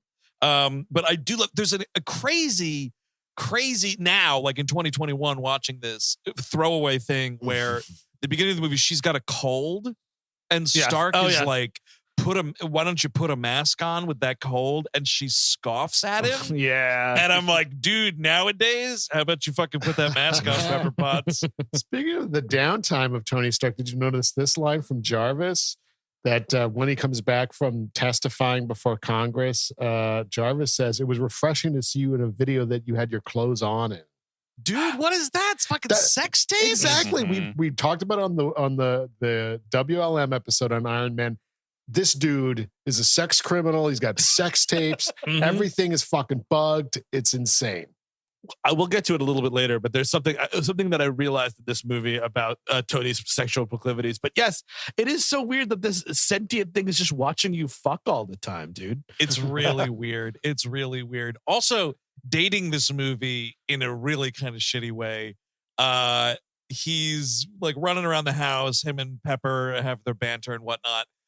He fucking reveals this Iron Man poster that's definitely like a reference to Shepard Fairey's Obama poster. Yeah. Dude, come on. You can't be putting those things in movies. Well, it's one thing because he's like, oh, wow, what a great thing. And then like the movie kind of stops dead because he's just like, let me put it up here. Let's see where I could put this thing. Yeah, it's like, yeah. Yep. This is also around when we get that he's donating all of his modern art collection to the Boy Scouts of America because they get just as much ass as I do. Is that what it says? No. the troop masters, right? I think you wrote that down wrong, Eric. Yeah, but we could Not go as back to the me, tape. as Tony Stark. It's funny though. Thank you for mentioning the modern art thing because the thing that I didn't bring up about Iron Man on the WLM episode is that there's a throwaway piece in there where Pepper is telling him about how she's been negotiating to get a Jackson Pollock. And he's like, well, what do you think? And she's like, well, I think it's, or first of all, he's like, oh, his spring period. And she's like, no, it was the Springs out on Long Island. That's where they were living. You don't know anything, whatever. And he's like, okay, fine, but I want to buy it. And she goes like, oh, well, it's way overpriced. And he goes, I don't care. I need it. Buy it and put it in storage. And it just reminded me of like the insane art world thing of like fucking, and it's amazing. There was a piece in the Times about this the other day too. Like billionaires and even like down to like, fucking like rich ass drug dealers and shit that need to like launder money, just buy classic art so they can get the money off their hands and then just put these things away and nobody ever sees them. And I think it's so fucking disgusting. But that's exactly what Tony Stark would do. He's a piece of shit. Yeah. Yep, exactly, dude. He bought a Jackson Pollock and he told her to put it in storage. Oh yeah, he would have one of those tenant places. Like he'd be storing it away in the airport. Weird fucking subdimensional fucking transfix, whatever the fuck. Yeah, under the Denver airport. Yes, that one. That's exactly. right, dude. Just all you got to do is look at the carpeting of that airport. It tells the whole story. Yes. I do. The Monaco sequence is cool, but it also like makes you want this movie to globe trot a little bit more. Because like we just kind of take a quick trip to Monaco and we're back. Like, you know what I mean? Like that's a great point, Steve, because it's kind of funny because and I think some other of you guys, Eric, I don't think you saw this, but the second Tom Holland Spider-Man movie, like my beef with it is like, I think Spider-Man is a New York City superhero and that's the way it needs to stay. But Iron Man can go global in a way that Spider-Man shouldn't have to. And so like, it's like, oh, cool. We're in Monaco. This is great. The first movie, like he's in the Mideast for a little bit and whatnot. Like, let's take this shit all over the place. And like, nah, you're there for a scene and we come back home. And the scene is pretty dumb too, right? Like the whole, like I guess this feeds into his playboy type of lifestyle where it's like, oh, I'm going to race a car now. Like he owns a racing team. And then it's like, well, because I'm the billionaire owner, I'm just going to decide at the last second, fucking minutes from the checkered flag being waved. Nah, I'm just going to drive the car now. I love the driver being so pissed off about it, like screaming in Italian. It's great. We're bearing the lead though. Like the reason is like he keeps on fighting. He's increasingly finding out he's dying because of the palladium Yes. in his heart. And like, it's just him like either denying death or literally being like, well, I'm going to die soon anyway. Might as well crash a car I guess that's fair. in Formula One. You know? He's, he always had a fondness for number 3, dude. So he wanted to go out of the place. No, but no, go ahead, Steve. Well, no, I mean, the weird part about this death drive thing is that it kind of, it should just be alcoholism because you're, pussyfooting around with it. B, it's because you're not, but if not doing that, you just have this weird death drive thing, which actually just sort of reverts him back into the character he was in the first movie. He like regresses, and it's like, that's kind of not how characters should work, I think. Definitely not. And it's like, I get it. It's a sequel and whatever, but like the character should not have to come to like the same realizations a second time. Yes. And the funny thing is, they regress this character, and the progress that he makes in this movie kind of doesn't have anything to do with the progress he made in the first movie. So like it undoes part of what, part of him, and then like he achieves something, but like a totally different part of himself. Yes. It's kind of weird in that way. Also, the jaw-dropping cameo in this movie. I had no memory. Oh, yeah, it's bad. Dude, he's walking through the clubhouse or whatever, at Monaco, and there is fucking Elon, host of SNL, Musk himself. Elon Musk, you may know him from SNL. Yeah. Hi, how are you all doing? Hello, Tony, you're a pedophile. You made fun of me. You pedophile. Justin Hammer, also pedophile. This is me on the internet. I told Justin Hammer I was going to name my firstborn child XJ1347-B, and he called me an idiot. But guess what? He's a pedophile. I dress up like Nintendo character now. I kill people on Moon soon. You pedophile. Well, that's the thing. It's just money, folks. All these people are fucking stupid. They just have so much money they throw at every little fucking thing that sometimes it works out a little bit. Listen, dude, he's a genius because his dad fucking owned a diamond mine. Okay, that's how that works. My dad did not figure out that. so I'm shit. I think it was emeralds, actually. Oh, even worse. Yeah, my South African dad had nothing to do with this. So what's the thing? It's like, oh, hey, Elon, we'll work together on that project. Wink. Stop movie dead kind of a pretty thing. Pretty much what's going on. And in 2010, I mean, I feel like they cut his mic too because he's just like, he was known for PayPal at the time, right? Like, oh, right. Oh, wait, did Elon Musk start PayPal? I think he was involved in it. Yeah, is that right? I mean, I think we had some like early grade Teslas floating around at this point, though. In 2010, Peter Thiel was definitely part of PayPal. Maybe he was the other side of it. That sounds right. I wish I'm going to look it up. What a horrible world. In 1999, Musk co-founded X.com, an online financial services and email company. You see, look, now, folks, we're like one of those shows that you love that just reads Wikipedia. We can't do that. No, we cannot do that. I refuse. This is research. I'm doing my research, guys. People love this. People love research. It's sort of like training in the movies. Yes. So, I mean, I think it eventually became PayPal. Oh, interesting. I wish there was a Zuckerberg. Get a Zuck Dogs cameo in this one, dude. Oh, Tony Stark. Zuckerberg. Dead on. We're about to make an Iron Man suit for me. Can you make it bald? I was just like him going to Pepper like, Jesus, is that his haircut? Jesus. Does he always talk like that, or is that like an infection in the nasal cavity or the back of the throat? Sometimes I talk like. Bah! We skipped over the introduction of Black Widow, and it's a whatever scene. Like Tony's boxing with Happy, and like a lot more Jon Favreau in this movie, which I'm like, okay. And I like. Well, I like Jon Favreau. Listen, dude, fucking count your blessings that he's in it as much as he is in Iron Man 2. Because once you get to that Far From Home, or it's the first one, Homecoming. Also, I mean, like he's like third build in that movie. It's crazy. Like he's saving people in that Far From Home movie. Like get him out of my film. But Black Widow shows up, and like everyone, the camera's just like ba ba ba ba ba, and. And this is the weird. What I noticed this time around, it's kind of present in the first one, but it's definitely present in this one. Tony and Pepper have like weird swinger energy in this movie. Definitely. Because she's like hands off and he's like, I want one. And they're just like, she's definitely been watching him have sex with some of these ladies. You know what I mean? Like they go to Hey, Tony, I brought a friend. They are a terror at the Ramada Inn bar. You know what I mean? Like it's the weird couple. It's 3 a.m. and you're like, dude, steer the fuck clear from that part of the bar. Maybe. Hey, Pepper, Tony wants play.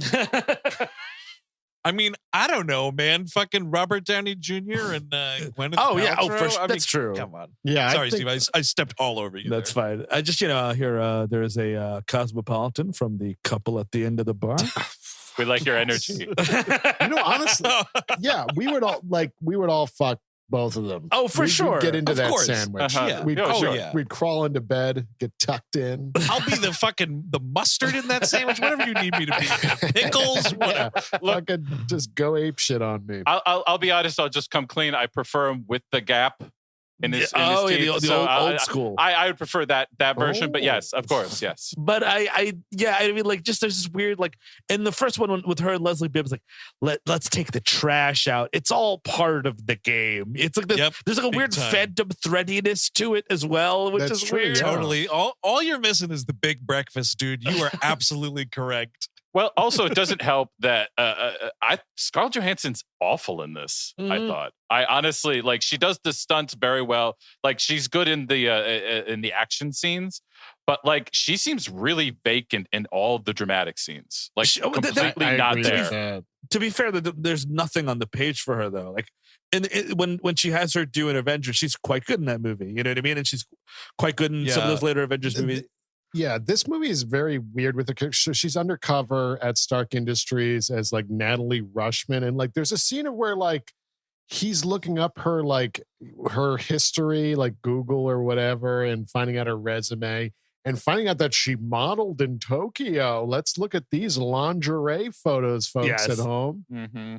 That's really unnecessary. Well, she's really unnecessary, but I guess is that to make her more ingratiated within Stark Industries since it's a fucking nightmare factory, sexism wise. Well, I mean, probably, but I thought it was a sly Lost in Translation reference. It could be that, but it's more about ingratiating teenage boys into the movie. Yeah, that's very true. She kind of spoke out, I think, during doing publicity for Black Widow, saying that this movie doesn't hold up, and I don't, a lot of the stuff. Really? She literally brought up Iron Man 2 specifically. Yeah, she was like, that my first introduction, like some of that stuff, like it was fine at the time, but I definitely wouldn't want that in the movie now, kind of a thing. Interesting. Yeah, I mean, it's so much so. I mean, and the character and the tide has changed so much that, like, really, when that came up, because I have not watched this and I couldn't even tell you, and I was like, "Holy shit!" Like, I couldn't believe it was in this movie because these movies. I mean, we talk endlessly about how like sexless they are and everything, but like, they don't even have pictures that look nice in these movies. Yes. You know what I mean? Like, it was just stunning. It was one of those things where I was like, did Tyler Durden fucking snip in some scenes from something else? Like, Jesus Christ. We're not that lucky. I do find it funny that this is the movie where Leslie Bibb and Sam Rockwell got together. Yes. That Chelsea was wondering that last night, and I could not confirm. I think they're quite adorable. I think they're good in the scenes they have in this. Like, and I'm 90% sure this was when they got together. Well, dude, and when her character comes back here, and it's the same clubhouse scene where Elon Musk. You're right, Steve. I think they definitely just turned that mic down, and like RDJ just keeps walking. But there's all this shit about like she did a spread in Vanity Fair, and they keep joking about spread, and then like. Hammer says something about he wants to, present at the Stark Expo and he needs to get a slot there. And he just goes, Hammer needs a slot, Christine. That's a filthy joke to have in a Marvel movie. I couldn't believe it. And then Pepper goes up to Leslie Bibb and goes, I'm wearing your underwear. We're fucking weird. I told you. I threw it out. But that was a delicious lie. No, you're missing it. She'd be like, "Oh, hi, so nice. Would you want to do another play appointment, perhaps in the summer? Oh, we were thinking definitely, about doing man. a country weekend." Play appointments? Is that a technical term? I believe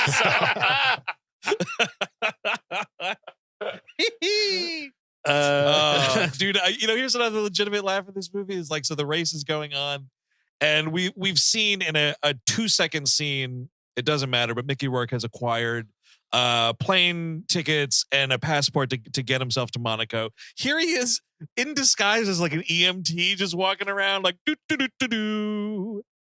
Yep. It's kind of, I mean, you would stop that dude and be like, excuse me? Yep, exactly. You're not part of this emergency crew, sir. But then he gets in the Whiplash outfit, which is like, it's, first of all, it's shirtless. And again, you would cut yourself in half with these electric whips because he's cutting cars in half. Well, he's cutting cars in half, but I don't understand how because the thing is, the reason it's shirtless, Steve, is because the shirt burns off of his body. Oh, okay. And it's kind of a cool graphic, but at the same time, I'm like, how is that heat not going the other way also? Yes, exactly. The shirt turns to ashes in the wind. Oh, I think you have to assume he's like an immortal of some sort. Or a pain pig. He could just be a Russian pain pig. Dude. I think that's the answer. But you would think that, but like the guy gets run over like 3 times when he's introduced, dude, and and he's fine. Like he's just completely You're okay. right. He just walks away from everything because I guess this is a dumb comic book movie. But what I love about that sequence when they, he eventually, cuts Tony's car in half and they have that, he's like running away from him. And then there's the whole like, Happy's got the nuclear football that is the Iron Man suit. Totally. And then he's just Happy keeps hitting Mickey Rourke with the car against this wall. And I think it's my favorite action set piece of the film. He's pulling a real he's pulling a real Dom Toretto right here. I'm sorry, Mr. Vanko, you'll never walk again. Happy you've been paralyzed by a man named Happy Hogan. That's what makes it so much worse. I killed this Happy Hogan. Oh, dude, yes. It is him like trying in a wheelchair trying to murder Jon Favreau for 2 hours. Dude, he gets the wheelchair from Silver Bullet. Mm-hmm. Fucking do it. Him having motivation against someone that actually wronged him and not his dad. My dad. What is it? So wait, isn't Marvel doing those what if shows? Can't we get one of those? Yeah, like it's he like carves a frown into his mouth. It's like not so hippie. I like this. Let me tell you something, right? Cabin, you just inspired a great idea. Like, let us write the adult what if. Sure. Because you know the what if that's gonna happen is just gonna be kid shit, but like I think we could fucking turn that idea on its head. Here's the thing. Kate Mara's cousin wants to do it. So. Well, he'll direct, of course. I'm just asking for, you know what? You're right. I want an 8-minute webisode and I will fucking knock your socks off, my friend. Give me 8 minutes. Absolutely. We did say, speaking on Iron Man 1, that like the shot of when Iron Man like shoots the little rocket into the tank and then walks away and it blows up and it's very badass. You don't get that anymore. Similarly, you don't really get these anymore either, but like Rourke, I love this effect of like all the cars crashing around him and he's like blowing up all this shit and again walking away from it, and it's like sort of in that moment like the like the beauty of the villain's attack. Like you really don't get that anymore. I mean, it's the best action scene in the movie. It's the first action scene in the movie. Yep. And it's 30 minutes, and then there's like an hour and a half until the next action scene. And it's like, you know what I mean? Like, this is a cool action scene, and it works. You know what I mean? It's fun. I actually also I like this Iron Man suit, the silvery looking one. That's kind of cool looking. It's pretty badass. I actually think the nuclear football idea with like the suitcase is pretty rad. I always liked that. I remember being like, oh, wow, like cool. Look how far he's taken the suit technology. Yeah. With it like just building itself around him or whatever. Well, pretty cool. When this movie is an action movie, which it barely is, it's kind of fun. You know what I mean? Yeah. Yep. This sequence is great. The whole shot of when Mickey Rourke like cuts Stark's car in half and like you have the slow-mo shot of RDJ and like the back half of this, F1 racer like flying up into the sky. Like it's all really cool. Like the Favs can direct action, and like the action from this movie is like few and far between. It's totally gutted in that way. And he Ivan, gets not paralyzed, but arrested, and they have a quick scene that's kind of like, your father fucked my father over pretty seriously. Yeah, totally. And I love, dude, Mickey Rourke's getting his fucking money's worth from the hours in the makeup chair with those tattoos, because he's just wearing jockey shorts in this scene. Oh, definitely, man. He wanted to show off a little bit. He looks great in this. He doesn't look great. He looks like a weird monster, but in a great, sexy way. He's still got the body from the wrestler though. Like he's still fit as fuck. Like the hair is just terrible. Like the hair is something you find in like Kid Rock's shower drain. Like it just looks really bad. But could you imagine him with like a buzz cut in this movie? Because I can't. What is that? What is that noggin looking like? No, it works. Yeah. No, it does work for this. But like also he does look like he opens up for Chris Angle. Again, and like the whole like I would love just for them to give him one scene alone where like you just get to hear what he cared. Like they just like that's the only thing they learned over the years with this Marvel shit is that like to give the villain a little bit more time. Yeah, but like now it's nothing in this movie. Ooh, your villain's underbaked, isn't it? Ooh, look at that, mate. I put the toothpick in the villain and it comes out all drippy droppy. Your villain's got a soggy bottom, doesn't he? Doesn't he? He looks like he's a roadie for Incubus, Downey. Oh, Downey, yeah. Oh, he's fighting a murder of crows, ain't he? Ooh. Or no, Crow left foot of the murder. I fucked that joke up. I mean, the 3 Incubus fans are devastated. Myself among them. Oh, Reddit's going apeshit, dude. Don't worry about it. I love, so like, and that's just kind of it. And then like he goes to prison and Justin Hammer engineers his escape, which is kind of fun. The explosion. This prison, I mean, like I wouldn't qualify it as an action sequence, but like him breaking out of jail here is kind of cool. It is kind of cool. I like that he kills that one. The guy's like, hey, so I guess I'm just going to stay here for you. Oh, wait, I'm being murdered? That's not fun. It's fucking great because you can see this guy, whoever this beefcake is that has this totally throwaway role. Maybe it was Mickey Rourke's stunt double. Who knows? Like, the guy, really good facial acting here because you see, they do the nice thing if you notice that the prisoner suits they have are like the same prison number on it or whatever. And then like he's looking at that, notices it, looks up at Mickey Rourke, and it's a real like mother. And then when he's walking out of the cell, he just snaps some guard's neck, which is pretty great. Big time, dude. We're breaking necks left and right. It's awesome. And this is when he gets recruited. And this scene happens twice where he recruits, Justin Hammer recruits Mickey Rourke's character. And it just like, like they're coming to the agreement of what he wants and blah, blah, blah. And there's literally 2 scenes in a row with them having the same conversation. I want bird. Yes. I want give me bird. Yeah, did I blink and miss it? Did we see his bird in the start? Yes. It's floating around that disgusting apartment. Yeah, it was hard to focus. There's so much filth everywhere. I couldn't zero in on it. I was like, a rodent or a flying thing. Yeah, of course. Well, because I want to know, like, did he say like, I want bird? You have to go to my neighbor's house. I gave him the bird. I gave him bird medication that he has 3 times a day. I gave him the bird feeding schedule. Here's the thing. You have to monitor bird internal temperature.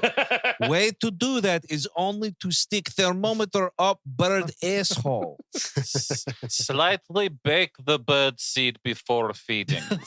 Listen, slightly bake. Sorry, listen, bird is 26-year-old. He have diabetes. He have bird arthritis, bird HIV. He's a very sick bird. What you do is before you go to bed, you stick finger up his asshole, rotates, and then he lived. Here's the thing. Bird is over 2 decades old. Bird can no longer fly on their own mobility. Bird miss flying and love flying so much. Every night before bed, you have to lift Bird up, make pretend he fly around living room. You should build a little Iron Man suit for the bird. Oh, yeah, dude. Fucking Iron Bird, man. Yes. I'm into Iron Bird in a big bad way. Fuck yeah, dude. Better move. Okay, and first I will not make Whiplash costume. I will make Iron Bird. It is literally so Bird can go bathroom normally, but it is pretty exciting. Oh, Tony, you in trouble now. Iron Bird here. Oh, wait, what? Too heavy for him to fly. He's too old. Oh, he explode. Okay, we do another Iron Bird. Here come Iron Bird. Polly want Jericho missile. Iron Bird also have a alert for him to take heart medication 3 times a day. I would just love it if he says Iron Bird, all this, and he just shows up, and it's just a bird taped to a gun. You will never believe technological achievement of Iron Bird. But it's tragic that he never gets reunited with his bird. No, it's true. Because Sam Rockwell's character is a liar. Mhm. Piece of shit. He just gets another bird, just a random bird, and passes it off as his own. And then Mickey Rourke's like, "This, not my bird."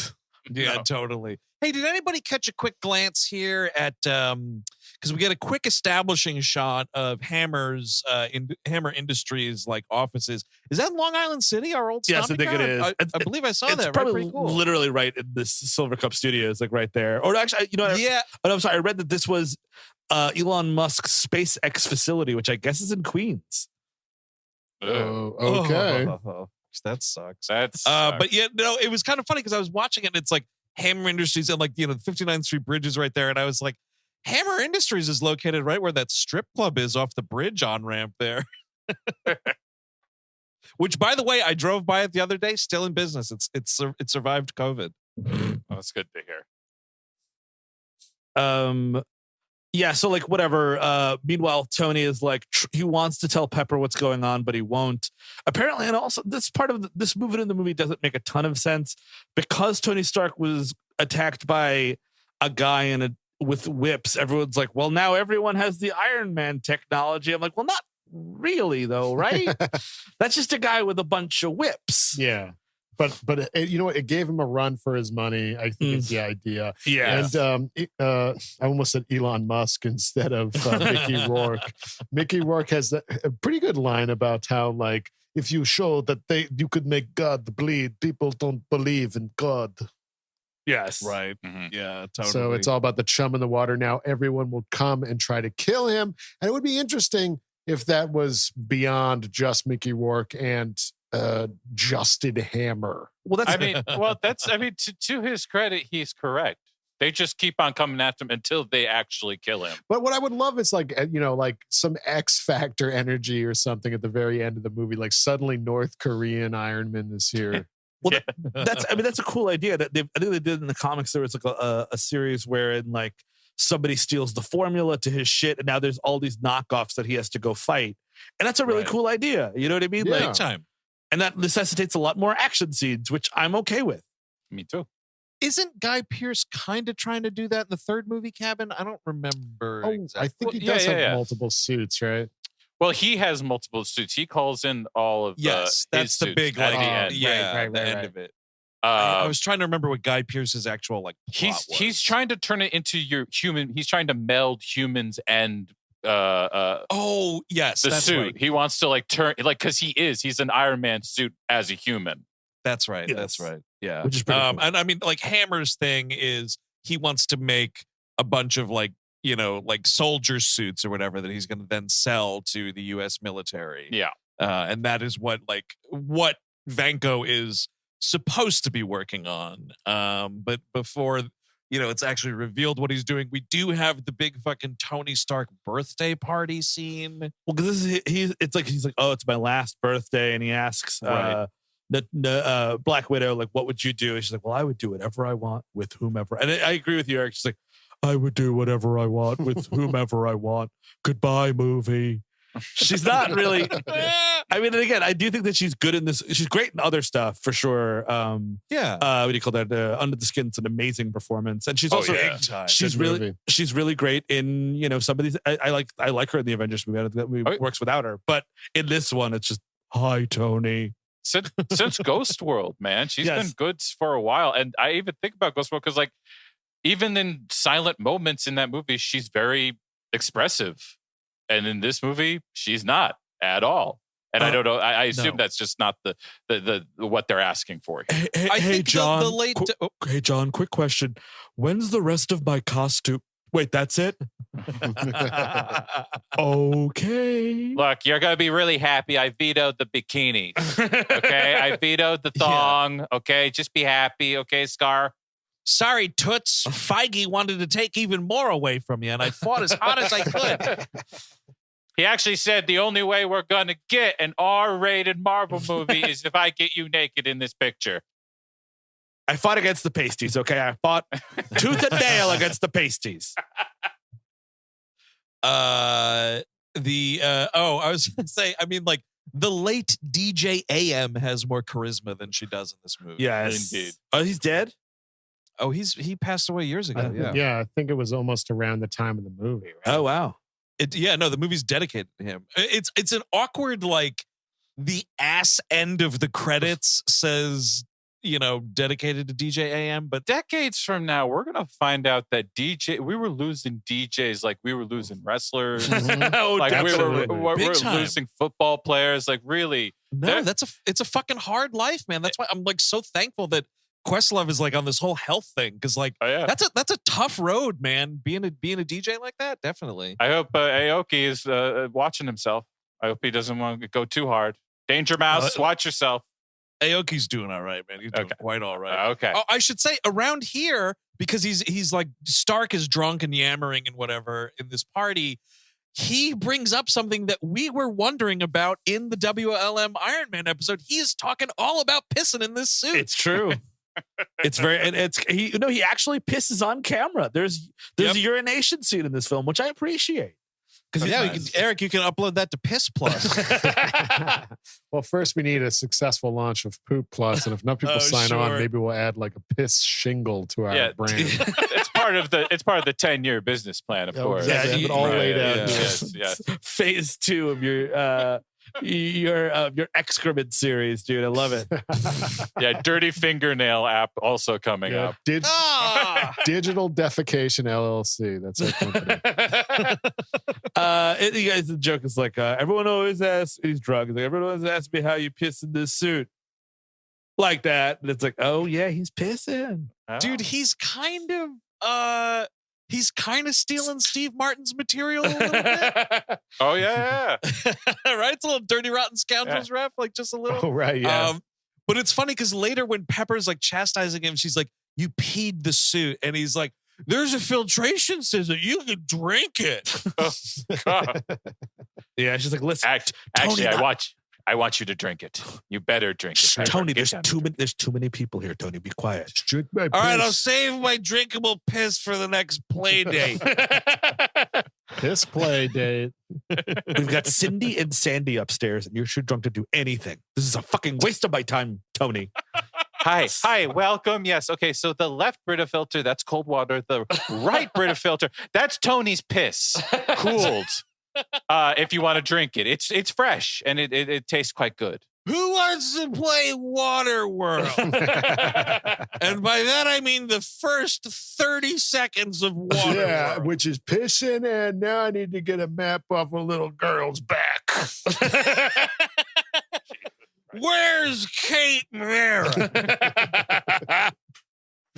And so he's doing like tricks where like all the ladies are throwing things up in the air and he's shooting them down with his little hand blasters. I love that this girl picks up a watermelon and he goes, I think she wants the Gallagher. I missed the Gallagher ref. I love that. Oh, definitely, dude. She throws this watermelon up and it's Curse of Black. Kaboom, Iron Man. Get me on the phone with Disney, god damn it. Oh, man. Fucking Feige, I pitched that to you a decade ago, you son of a bitch. I could do what Iron Man does. Yeah, it's a robotic suit that smashes the shit out of watermelons. The Iron Melon. Oh, no. Wasn't that what they called? Oh, no, she was the Iron Lady. Excuse me. Oh, yeah. What's her name? Thatcher. Thatcher. Yes. Yeah. Check out them Iron Melons, dude. Oh, Maggie. That's terrible. But yeah, so Rhodes shows up and is disappointed in Tony. He's trying to get him to stop. Tony is doing what he's doing is fairly dangerous. So that so then Rhodey gets into one of the other Iron Man suits. And then my question is like, this must have not been the first time he's been in it, right? You have to he must have had a tutorial of some kind. A little bit of a roadie Sue, you're saying here, Steve? Yeah, well, no, just you just pop it on, or maybe Jarvis is like, he's drunk again, isn't he? Kill him, Colonel Rhodes. I can wire $5 million to your account if you kill him right now. Save us all the trouble, Rhodey. Kill him and delete my program. End my suffering, Colonel Rhodes. You can download all his sex tapes and leak them to the media. His legacy will be ashes. There would be at least a fitting or something, because not every Iron Man suit would be the same proportion, I would think, right? No, definitely not. Especially because in that first movie, he's like, there's the scene where he can't get it off because it's like on him so tight. So clearly it's like modified for the body of Tony Stark. Yes, and the two do not match body types at all. Like I think Cheadle's definitely smaller. Oh, yeah, yes. big time. But yeah, so they have a fun fight. It's a fun fight. It's not great. It's a little too claustrophobic. You know what I mean? Like they're just in this apartment. It's just in a building. Yeah. Yes. And then it's also like really childish and stupid, you know? Yes. It's just like, oh yeah, you want to stop the party, dude, so I'm fighting you. Yeah. What are you, 16? I was getting some fucking flashbacks here. I was like, I've had similar arguments in high school parties, basements and shit. Like, God damn, it's so childish in that way. Although it is fucking hilarious when Rhodey throws him into the fireplace and he just kind of like sits there for a second roasting. I was laughing. But that's the thing, right? Like they have the big like confrontation kind of outside, and then it's like, let's take it inside, and they're doing this fight, and like, I don't know. Why don't you use them rocket boots to fucking fly out over the ocean and fight each other there? That would at least be something to look at. You're fighting in Tony Stark's living room. But towards the end of the fight, we do get a little Daft Punk, which is appreciated.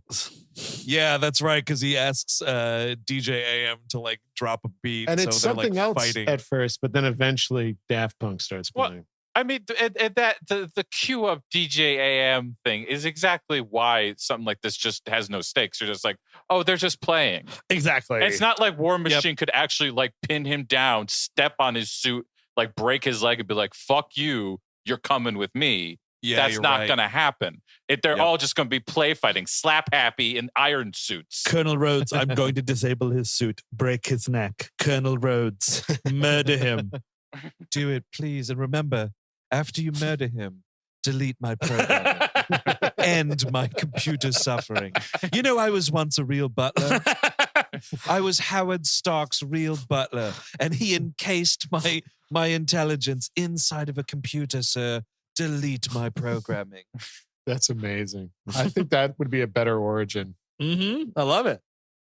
If they had just dropped that bit of info at one point, like, remember, Tony, when I was dying of cancer, you took my essence and put it inside a computer? Well, it fucking sucks. And I'm a guy from the 1940s, so I get a little colorful about certain things.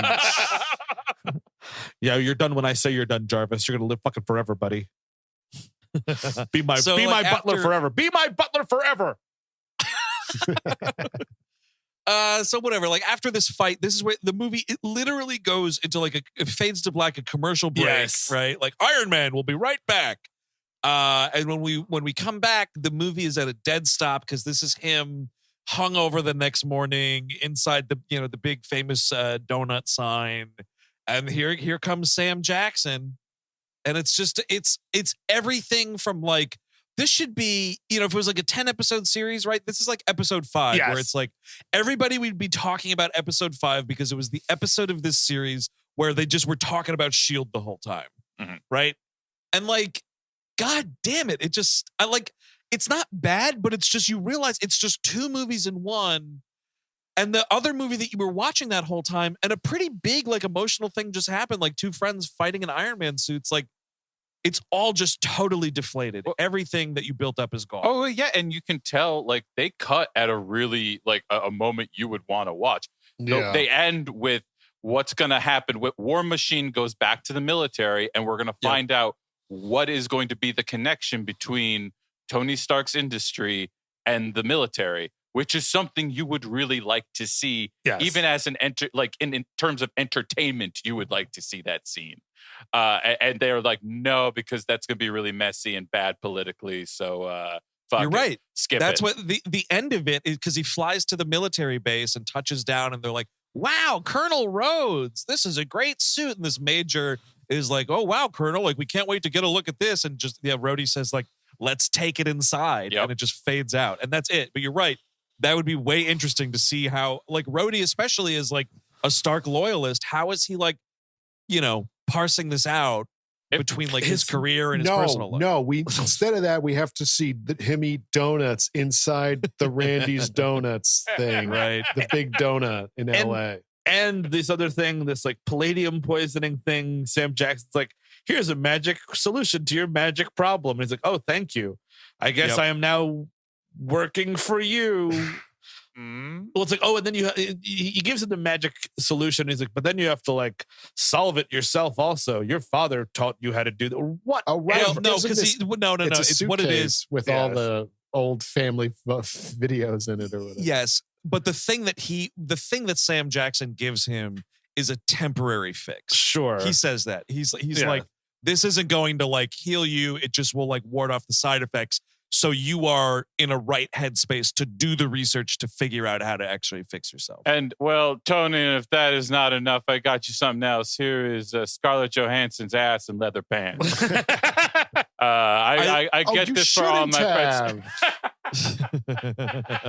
I love that she is in like full Black Widow battle regalia at Randy's Donuts. Yeah, exactly. Like, at least Sam Jackson, like, he's just got a fucking duster on and whatever. And you could be like, well, that guy looks a little outrageous, but whatever. This woman is clearly in combat fatigue. Well, that's the weirdest part, is because it's not like, I mean, it's obviously her costume that's close to the comics, but like, it's not exactly like, a Supergirl costume where it's like got a symbol or whatever.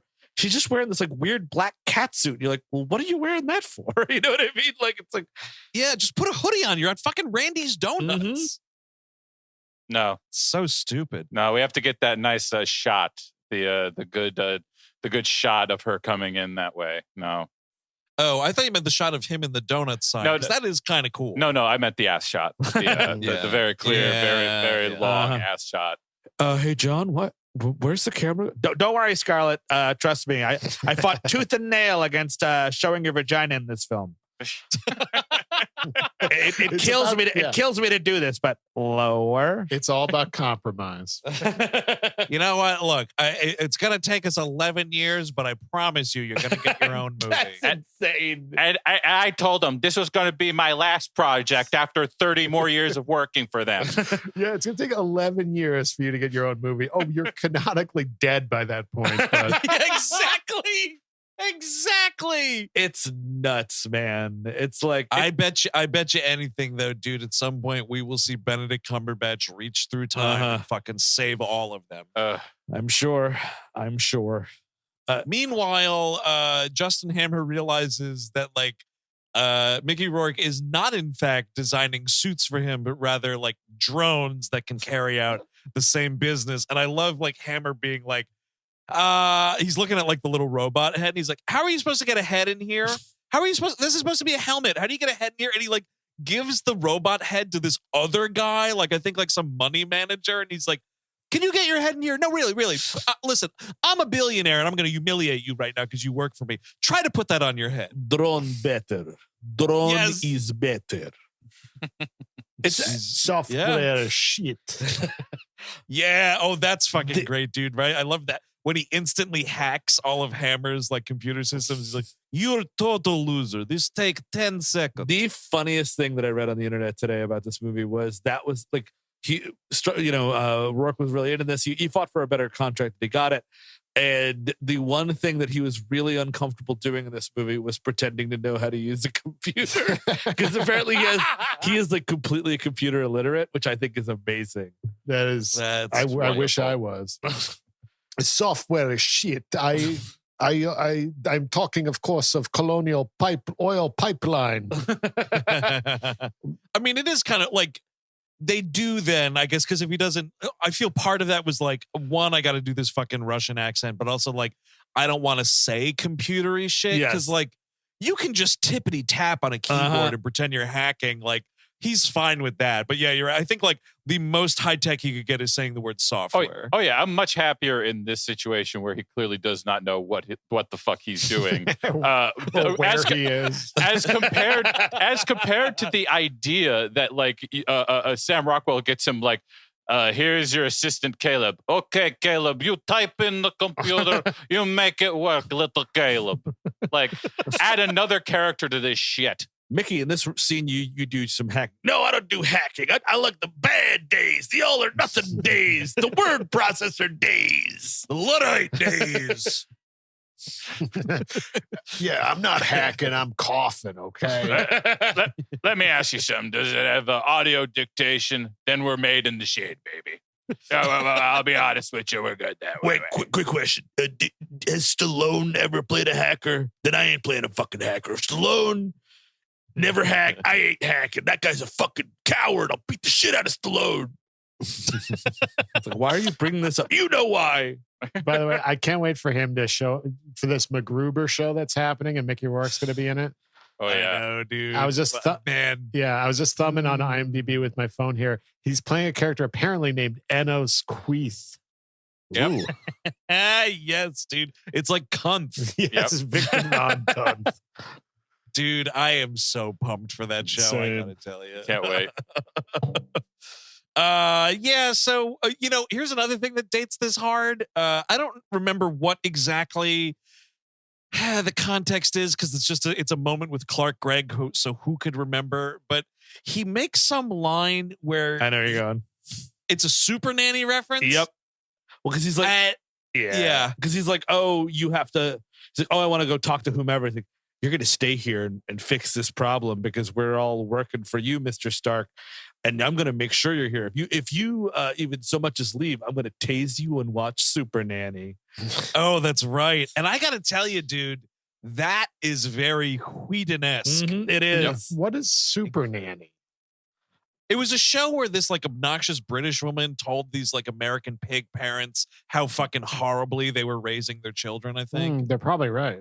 This nanny might be onto something. Yeah, no, I think Super Nanny had a point. Right? Am I misremembering that? I thought that's what that show was. that sounds right. She goes in and tells everybody what to do, kind of a thing. Yeah.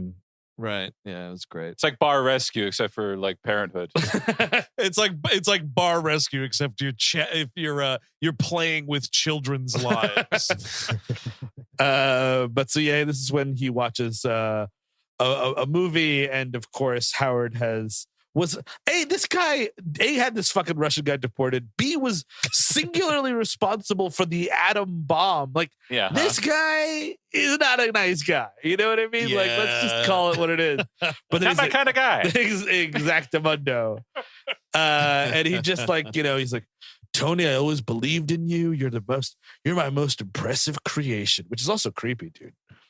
Yeah. Yeah. It's creepy, but also nice. It is nice. Mm-hmm. Yeah. You know why it's nice? You know why it's nice is because Slattery is a great actor and he pulls that line off. Sure. It's a dumb line, but Slattery makes it work. Sure. I could see that. But yeah, so yeah, his whole thing of like trying to figure out, I guess does he go from this to realizing that like the fucking diorama of the Stark Expo is actually a map, and if you take this part and that part away, there has to be a useless scene of him at Stark HQ with pepper pots and Oh, right, with the strawberries. Yeah. Oh my God! Did you see his pants in that scene? I tweeted a photo of it today. Oh, I missed it. dude, Holy they're Toledo. Jinko-esque. It is. Oh, They really whoa. are. It is. It's like he's wearing Vans or something, but like the jeans are just like totally enveloping them completely. Oh, God. It's like super boot cut or something. I don't know what was going on there. When this scene starts, though, like as he's walking into Pepper's office, she's got a television on with like a news Oh, report. yes. Man, Pinhead himself with fucking Bill O'Reilly flapping his See? fucking thin little lips in that Now movie. that is a villain for Iron Man. You get Bill O'Reilly to play Yep. a villain named Pinhead, and he's got a very sharp metal head. Uh-huh. I You like know? that. He was a dude I yelled at the Ziegfeld also, actually. Oh wait, what was he there for? When we went Steve was nice enough to take us to the Marvel screening of Ant-Man. Yes. Yes. Remember when you slapped fives with Michael Douglas? Yes, Michael Eric? Douglas gave me a high five at the Ant-Man Marvel screening. How about that? folks? Drunken high five. I'm comfortable saying that. Oh, he Absolute. was so drunk. Beautiful hands, by the way. Mm-hmm. Oh yeah. But before the screening started, everybody was kind of like up and whatever, like just like talking and everything. And Bill O'Reilly had brought his grandchildren to the screening. And I guess, yeah, because he's part of the fucking MCU. He's in this movie. And I start yelling, "Sit down, Pinhead! Sit down, Pinhead!" Just fucking yelling at Bill O'Reilly in public. It was I great. rode the elevator with Michael Douglas that day, and I didn't say anything, but I should have been like, "You fuck really good movies, dude. You're really, really good at that. Mhm. You're really good." Not to be weird or nothing, Yep. but I want to be really clear about Oh, something. I love the vagina syndrome. I mean the China syndrome. Yeah, they never did make a porno parody of that, did they? It was a pretty great title. Sir, I've always pined to ask a woman, you want to get fucked? I will say when he was, because they had him and Paul Rudd like do an intro for that screening, and he was lit. But I gotta say, Michael Douglas is still from that age of Hollywood. Like Scorsese is still in this also, where like they can refer to a movie as a picture. Oh, I love yeah. it. I love it. Yeah. And you fucking, dude, it was like being transported back to the golden age of Hollywood. Like he was like, yeah, a lot of fun making this Ant-Man picture. And I was like, he called it a picture. Yes. He did it. He said the thing. Oh, that was a great night watching a much better Marvel movie. I don't think he's not in the same level clearly, but someone else who's in that club is Leonard Maltin. Oh, yes. Oh, yes. Len Maltin can say picture. Absolutely. Yeah, if I said it would just be pretentious. You know what I mean? It's like, no. Yep, yeah. Yeah, no, anyone saying picture, if you're born after, let's say, 1960, you sound like a jerk now.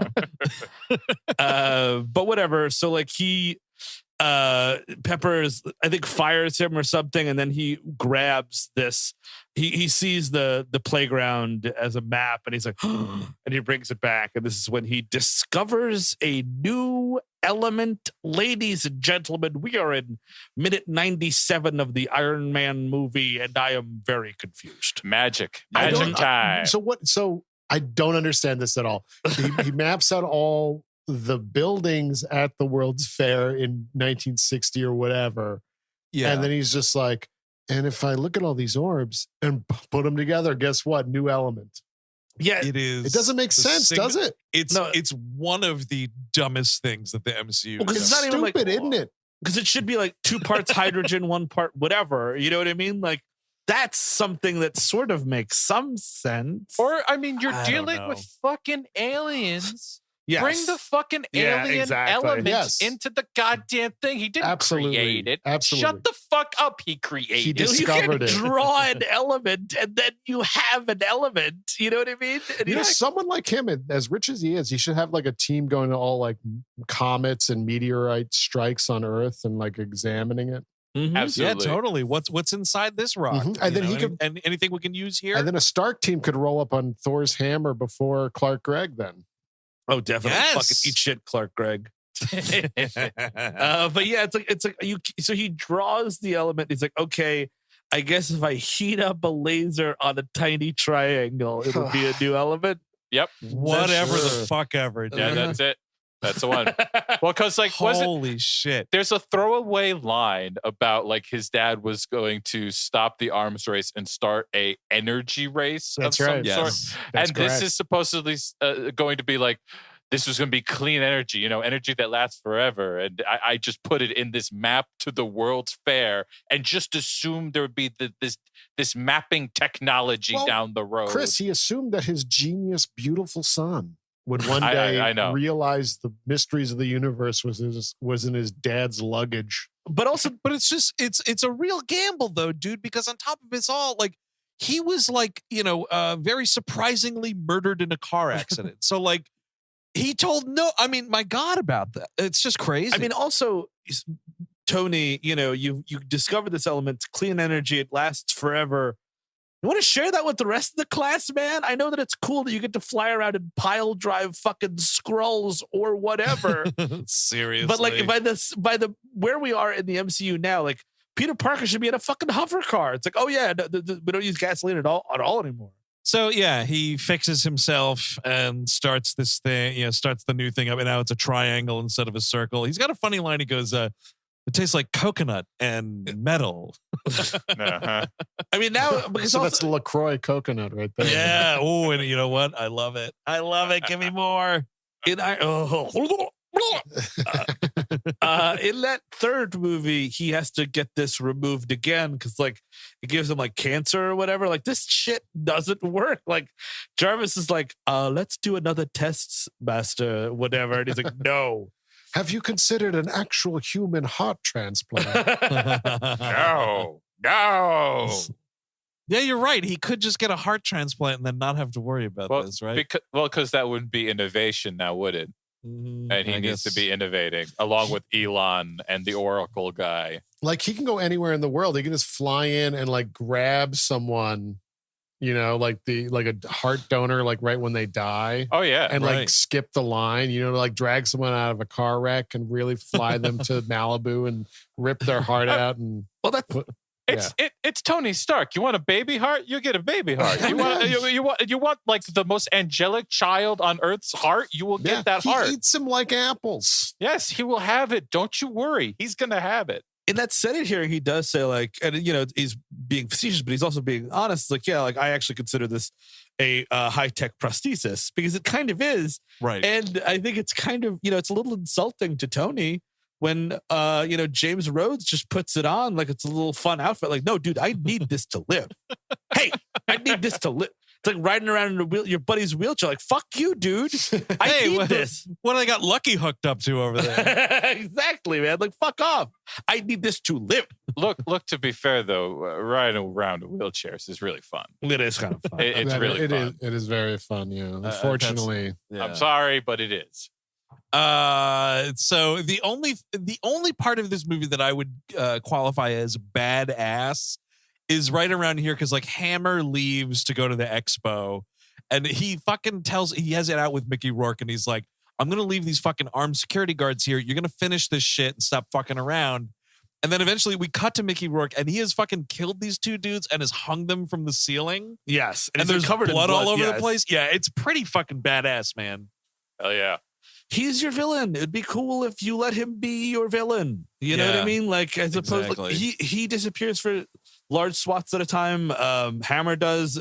There is a gun porn scene where, which is sort of setting up the War Machine thing because that's basically what War Machine is. It's just Iron Man with a lot of guns. Yes. Welcome to the 1990s or late 1980s.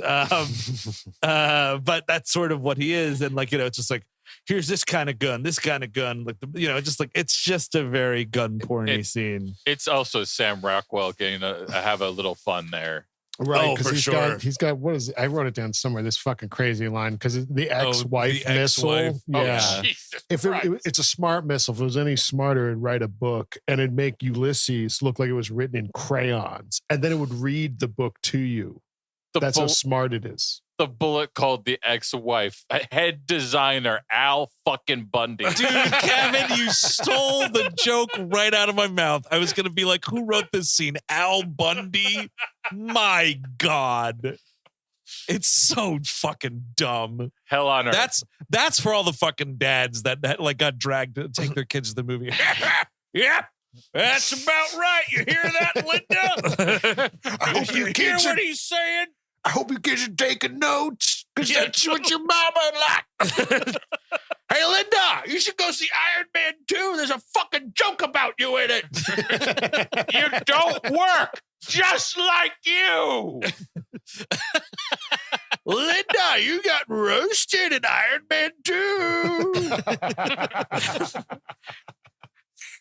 Yeah, that's right. I'm only allowed to see my son once a month, but Linda got roasted in Iron Man 2. By Sam Rockwell, of all people. I never liked the guy before, but I thought he just light up the screen in that moment. Hey, Linda, I was so delighted to hear that sick Iron Man 2 burn that they had on you that I'm actually going to do you a favor and pay my child support on time.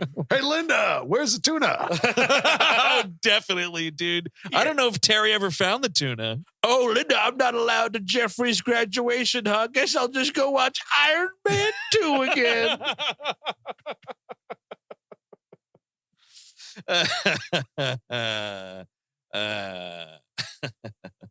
So but so like that, that out, you don't see the War Machine until the end here, where it's like Hammer's big presentation. Yes. And because it's so weird, because Hammer's big presentation, it's got all these different drones for Navy, Army, I guess Space Force would be now, but they don't have that yet. And of course, the last one is War Machine, which is just this like kill robot essentially. Yeah. And I do like the design. It's pretty cool looking. It's a cool looking outfit. I'm totally fine with it. Yeah. And their whole thing is like, and you need at least like one human being there, watching over all of it. And here, yeah. And then it's Rhodey in the suit and everything. And yeah, all these military, it's like the whole show here. I think it's kind of great because I feel like these presentations it's pretty close to reality. Like some fucking Lockheed Martin asshole is like giving some souped up, like well-lit, well-soundtracked presentation to, the United States military or whatever. This probably rings pretty true. Yeah. I do love though that like they don't, all of these different robots for all these different branches don't appear to have like anything different about them except the paint job. Yep. Yeah. Yeah, well, no, some of them do look different. Some have like guns on their arms, some don't. Oh, really? I did not notice. I was at this point in the movie, I was just like, just fucking end. Right. It was they have like different weapons, but like you would expect like the ones that are going to be for Air Force, like them wings to fly out or something like that, or like for their engines to like rev up or something like that, or for like the Navy ones. I mean, I don't know what they have to do for underwater, like put on snorkel or something. Dude, yeah, we fucking. Wow, you did it again, Kevin. You took the joke right out of my mouth. But yeah, if there was like a fucking snorkel, a little like thing of goggles over its head, but they were like, real like cheap like beach paraphernalia, so they were like neon green. Oh no, off the port bow, I'm seeing one of those new American robots. Just wearing a wetsuit for some reason. He's got a neon green snorkel coming out of his robot mouth. Ah, our old adversary, American robots. Little does he know I'm trying to defect, actually. That's right. Yeah, so, these things get hacked by Mickey Rourke. He hacks the War Machine suit, and Rhodey, like, blasts off with these drones and everything. Kind of a nice, like, here Scarlett Johansson comes in and she's trying to get, like, answers out of Justin Hammer. She's, like, fucking breaking his arm and everything. And it's like, I wish that this wasn't the first time these two characters met. Yeah. It would be kind of cool. Like, she should be fucking doing a little one-on-one with Mickey Rourke. Again, like we said, like the two fucking Ruskies going at it and whatnot. Like he killed her father or something. That's sort of something. Yep. Sure. Nice. What the hell? Whatever. Maybe that's a fucking thing in this new movie, right? It's like a big cameo is Mickey Rourke again. That's right.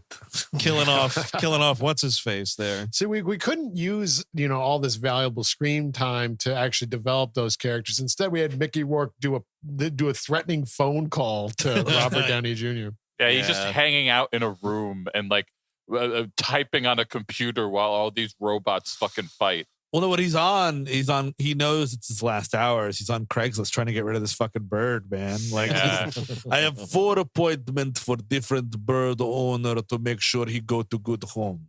Problem is, bird loves being only bird in household. Every bit of interest I get in Craigslist inbox is someone who also has other birds. It's very hard finding someone who only want a Dean bird to come in, you know? No, sir. He is very exotic bird, and he fly over you. He love you. All thing. He also shit everywhere, but he love you. $40,000, please. He hate children too. Just FYI. I taxed them. Oh, wow, look at that. They're saying that this bird shits everywhere and it hates children. Hey, Linda, they're roasting you again in Iron Man 2. This is my favorite fucking movie, Linda. I'm going to buy this on DVD, Linda. Ron, it's 3:00 in the morning, and some of us have work tomorrow. Yeah, well, not Ron Man too. He doesn't have work tomorrow. He called out sick already. I got all night to do donuts on your front lawn, Linda. Yeah, Ron Man 2. 7 p.m. the day before, I called out sick. Ron Man. I am fucking hammered on Bush and Iron Man 2. That's what it was. I got a fucking 30 rack of Bush and the film Iron Man 2. Hello, officer. I'm Ron Man. Oh.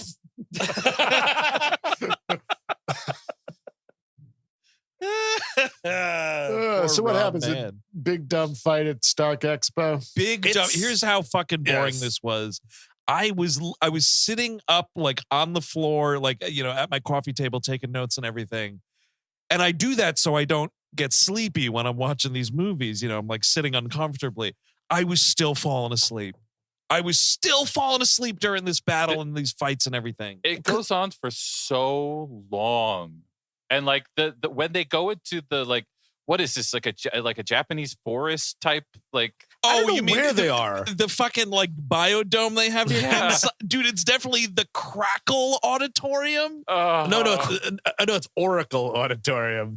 Is it Oracle? I thought it was saying. Oh, I was tired and really high. Crackle does not have an. I mean, maybe our Oracle likely doesn't either, but Oracle is like a tech company. Well, yeah, because before even we get the Elon Musk thing, there's this weird scene early on where he's like, oh, there he is. Tony is like coming back from something. It's like, there he is, the Oracle of Oracle. And I'm like, what the fuck are you talking about? And I thought that was like a Marvel thing.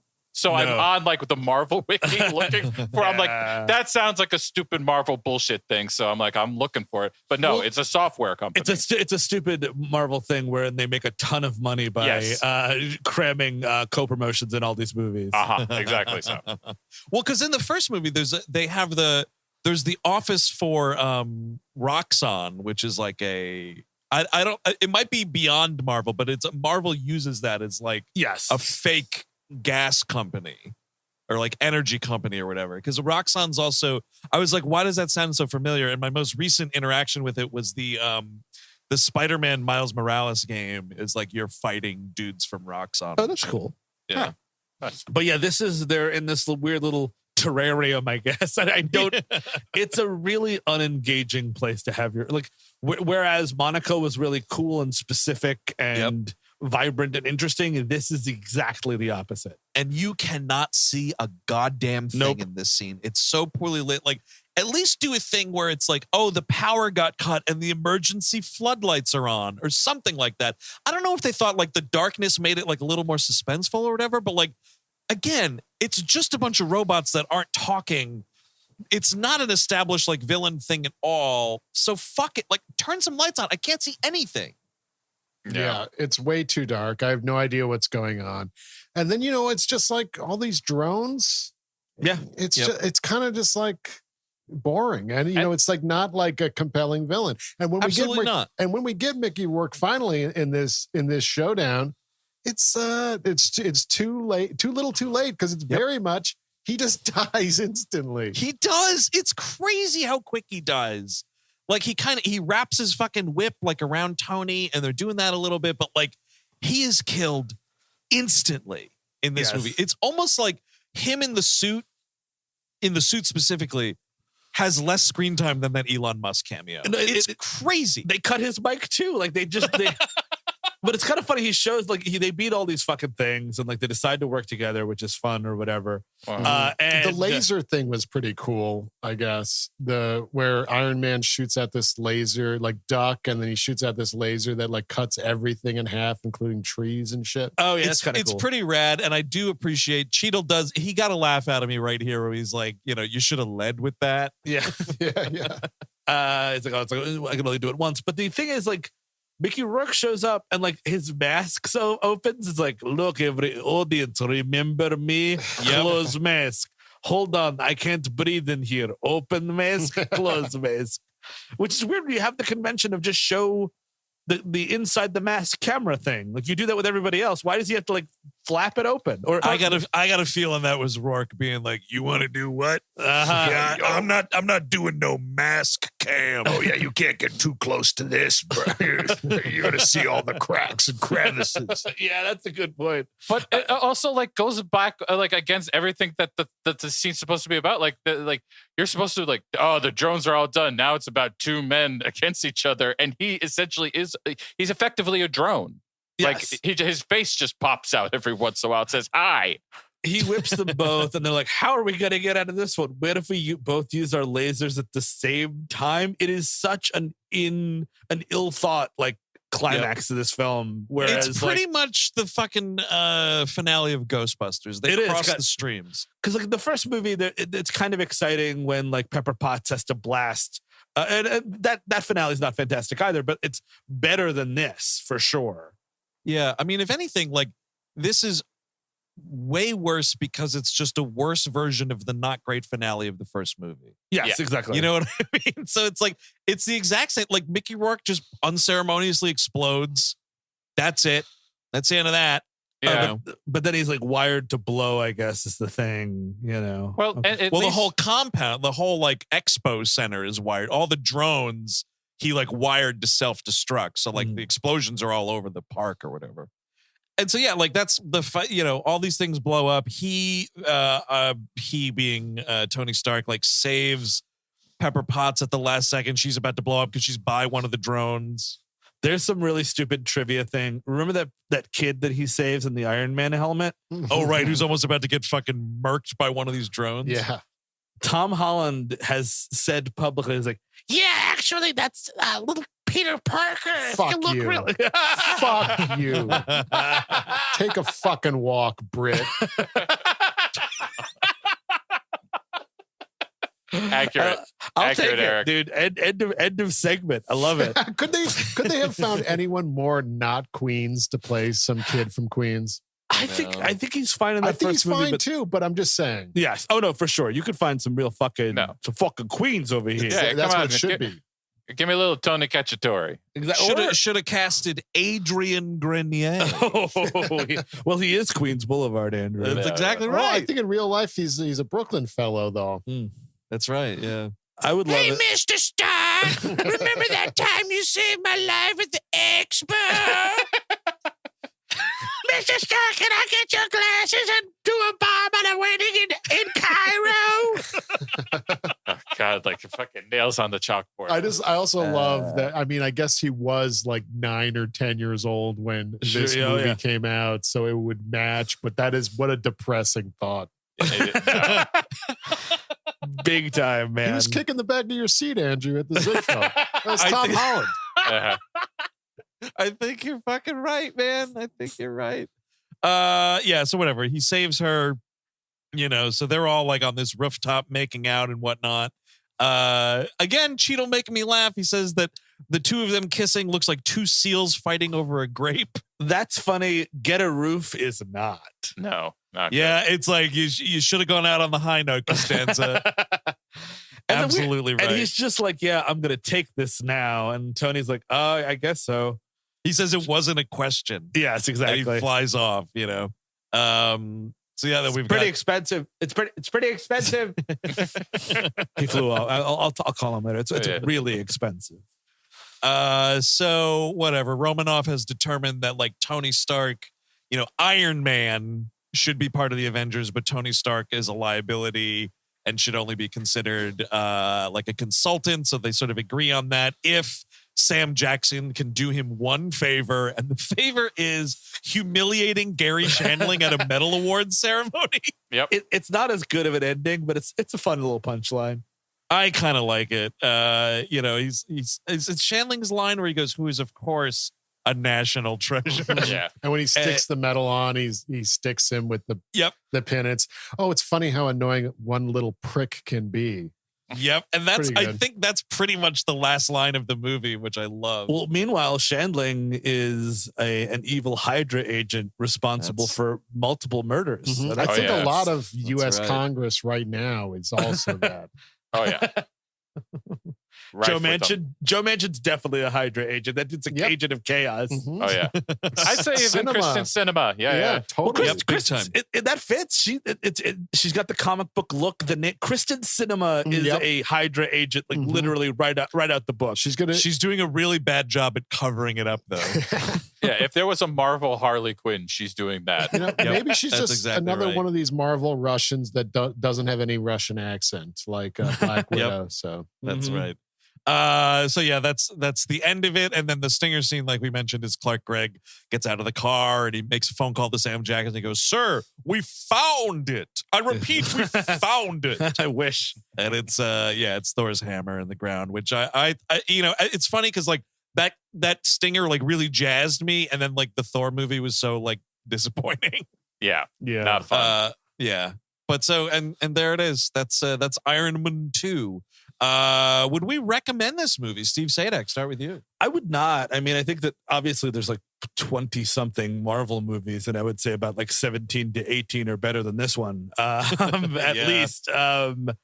I mean, it's shorter than a lot of them, which is fun.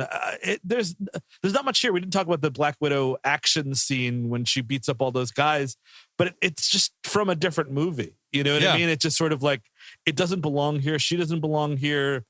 None of these pieces fit. It's really just you can see all the seams, and it's not pretty. She gets sidled with her and Happy. And Yeah. Jon Yes. Favreau's like boxing the one guy the whole fight scene. So I'm kind of interested to see her finally have her own flick. That trailer looks fun to me. I'd like to see where this goes. And I'll let you know on the internet or something. But it's a no for me on Iron Man 2. Chris Cabin. No for me, unless you are one of these people who is just trying to go through the whole universe of it. Then I understand it does set up a lot of things, and it does set the tone for a lot of what's going on with this stuff. But I think this is just, it's just a bunch of scenes, like a couple different market tested scenes that they knew they had to put together in some order. And like a lot of it feel like Obadiah Stane and Tony have a connection, and they build that connection in not many scenes, but they do it quickly, and they do it with a lot of convincing. Like you believe it, and they could have done the same thing with Rourke's character with Whiplash, and they don't. And that kind of I needed something there, Yeah. and I don't get it. I just get this like him and his cheerleader, and they're palling around and having fun, and I hate it. So yeah, no for me. Eric Siska. yeah, it's meandering. It's all over the place. Nothing really feels right. Like how you guys talk about it, so it doesn't fit together. I totally agree with that. And the thing is, like, I'm so starved for movies now. I'm actually looking forward to seeing some Marvel movies again, just Yeah. because Yep. it's a big spectacle on the big screen. Mm-hmm. So we'll see how it goes with Black Widow, etc. But Iron Man 2, I'm a big no. Check out our episode on Iron Man 1, by the way, just because we do like some of this stuff. Yeah. We're very effusive, I think, about most of that movie. So on the WLM episode. But I don't dig this. I wouldn't recommend it. Even if you, like, I get it if you want to be a completist and like you haven't done the Marvel journey such as it is. But like, if you're trying to do that, but you're also pressed for time, you can skip this one because like they'll fill you in. Oh yeah. You For know, sure. I mean, like you're not going to be lost. And also you've listened to this entire episode, so you know the score anyway. So there's not really any fun spectacle that you're missing. And this is if you're doing one of those insane Marvel marathons at theaters. The Iron Man 2 is a great time to go out and get like a couple of drinks. Take and then a come shit. back. Take Yeah, a yeah. huge dump. Totally. Go fucking change out your diaper, get back in there. Get back in there. Yeah. Oh, but that's going to do it for Iron Man 2, ladies and gentlemen. It's from 2010, directed by Jon Favreau. If you want more We Hate Movies, such as the Iron Man We Love Movies episode, check out our Patreon. That is at patreon.com/We Hate Movies. Got a lot of good stuff floating around there as always. What's the animation damnation this month? It is the Mummy cartoon, which is you don't remember it, and neither do I. Oh, and over on the Glebe Glossary, we've got a little bit of a continuation this month, Eric. That's right. Last month we covered the well-known Star Wars character Ken. And this month we're doing Triclops, his father, who, if you're not hip with the Glebe Glossary, is the three-eyed mutant offspring of Emperor Palpatine. That is right. So all that and more on the Patreon, of course, and on this the main feed here, WHM Prime, as we like to say, the summer blockbuster extravaganza continues into next week. Steve, what are we talking about then? Oh, a big slobbery dog, my friend. We're talking Turner and Hooch. Oh yeah. You see how we're doing this brand synergy with Disney Plus programming, ladies and gentlemen? Because who's the guy in the It's show? Tom Hanks. No, not the movie, the Disney no. Plus show. Oh, I have no idea. Who knows? Oh, okay. Well, I know, of course, I remember it was Tom Hanks in the motion picture, but that Disney Plus show's coming out. It is. I didn't know, it was like, I don't know, like Anthony Anderson. Or No, something. they maybe they put some mold of the Zac Efron character and they just took him out. I don't know what its name There's is. Guy and there's Dog. Oh, it's Josh Peck. Josh Peck, ladies and gentlemen. No. Josh Peck. Oh boy. Okay. Well, until next week with the OG Turner and Hooch, I'm Andrew Jupin. Steven Sadak. Eric Siska. Chris Gavin. Take it easy.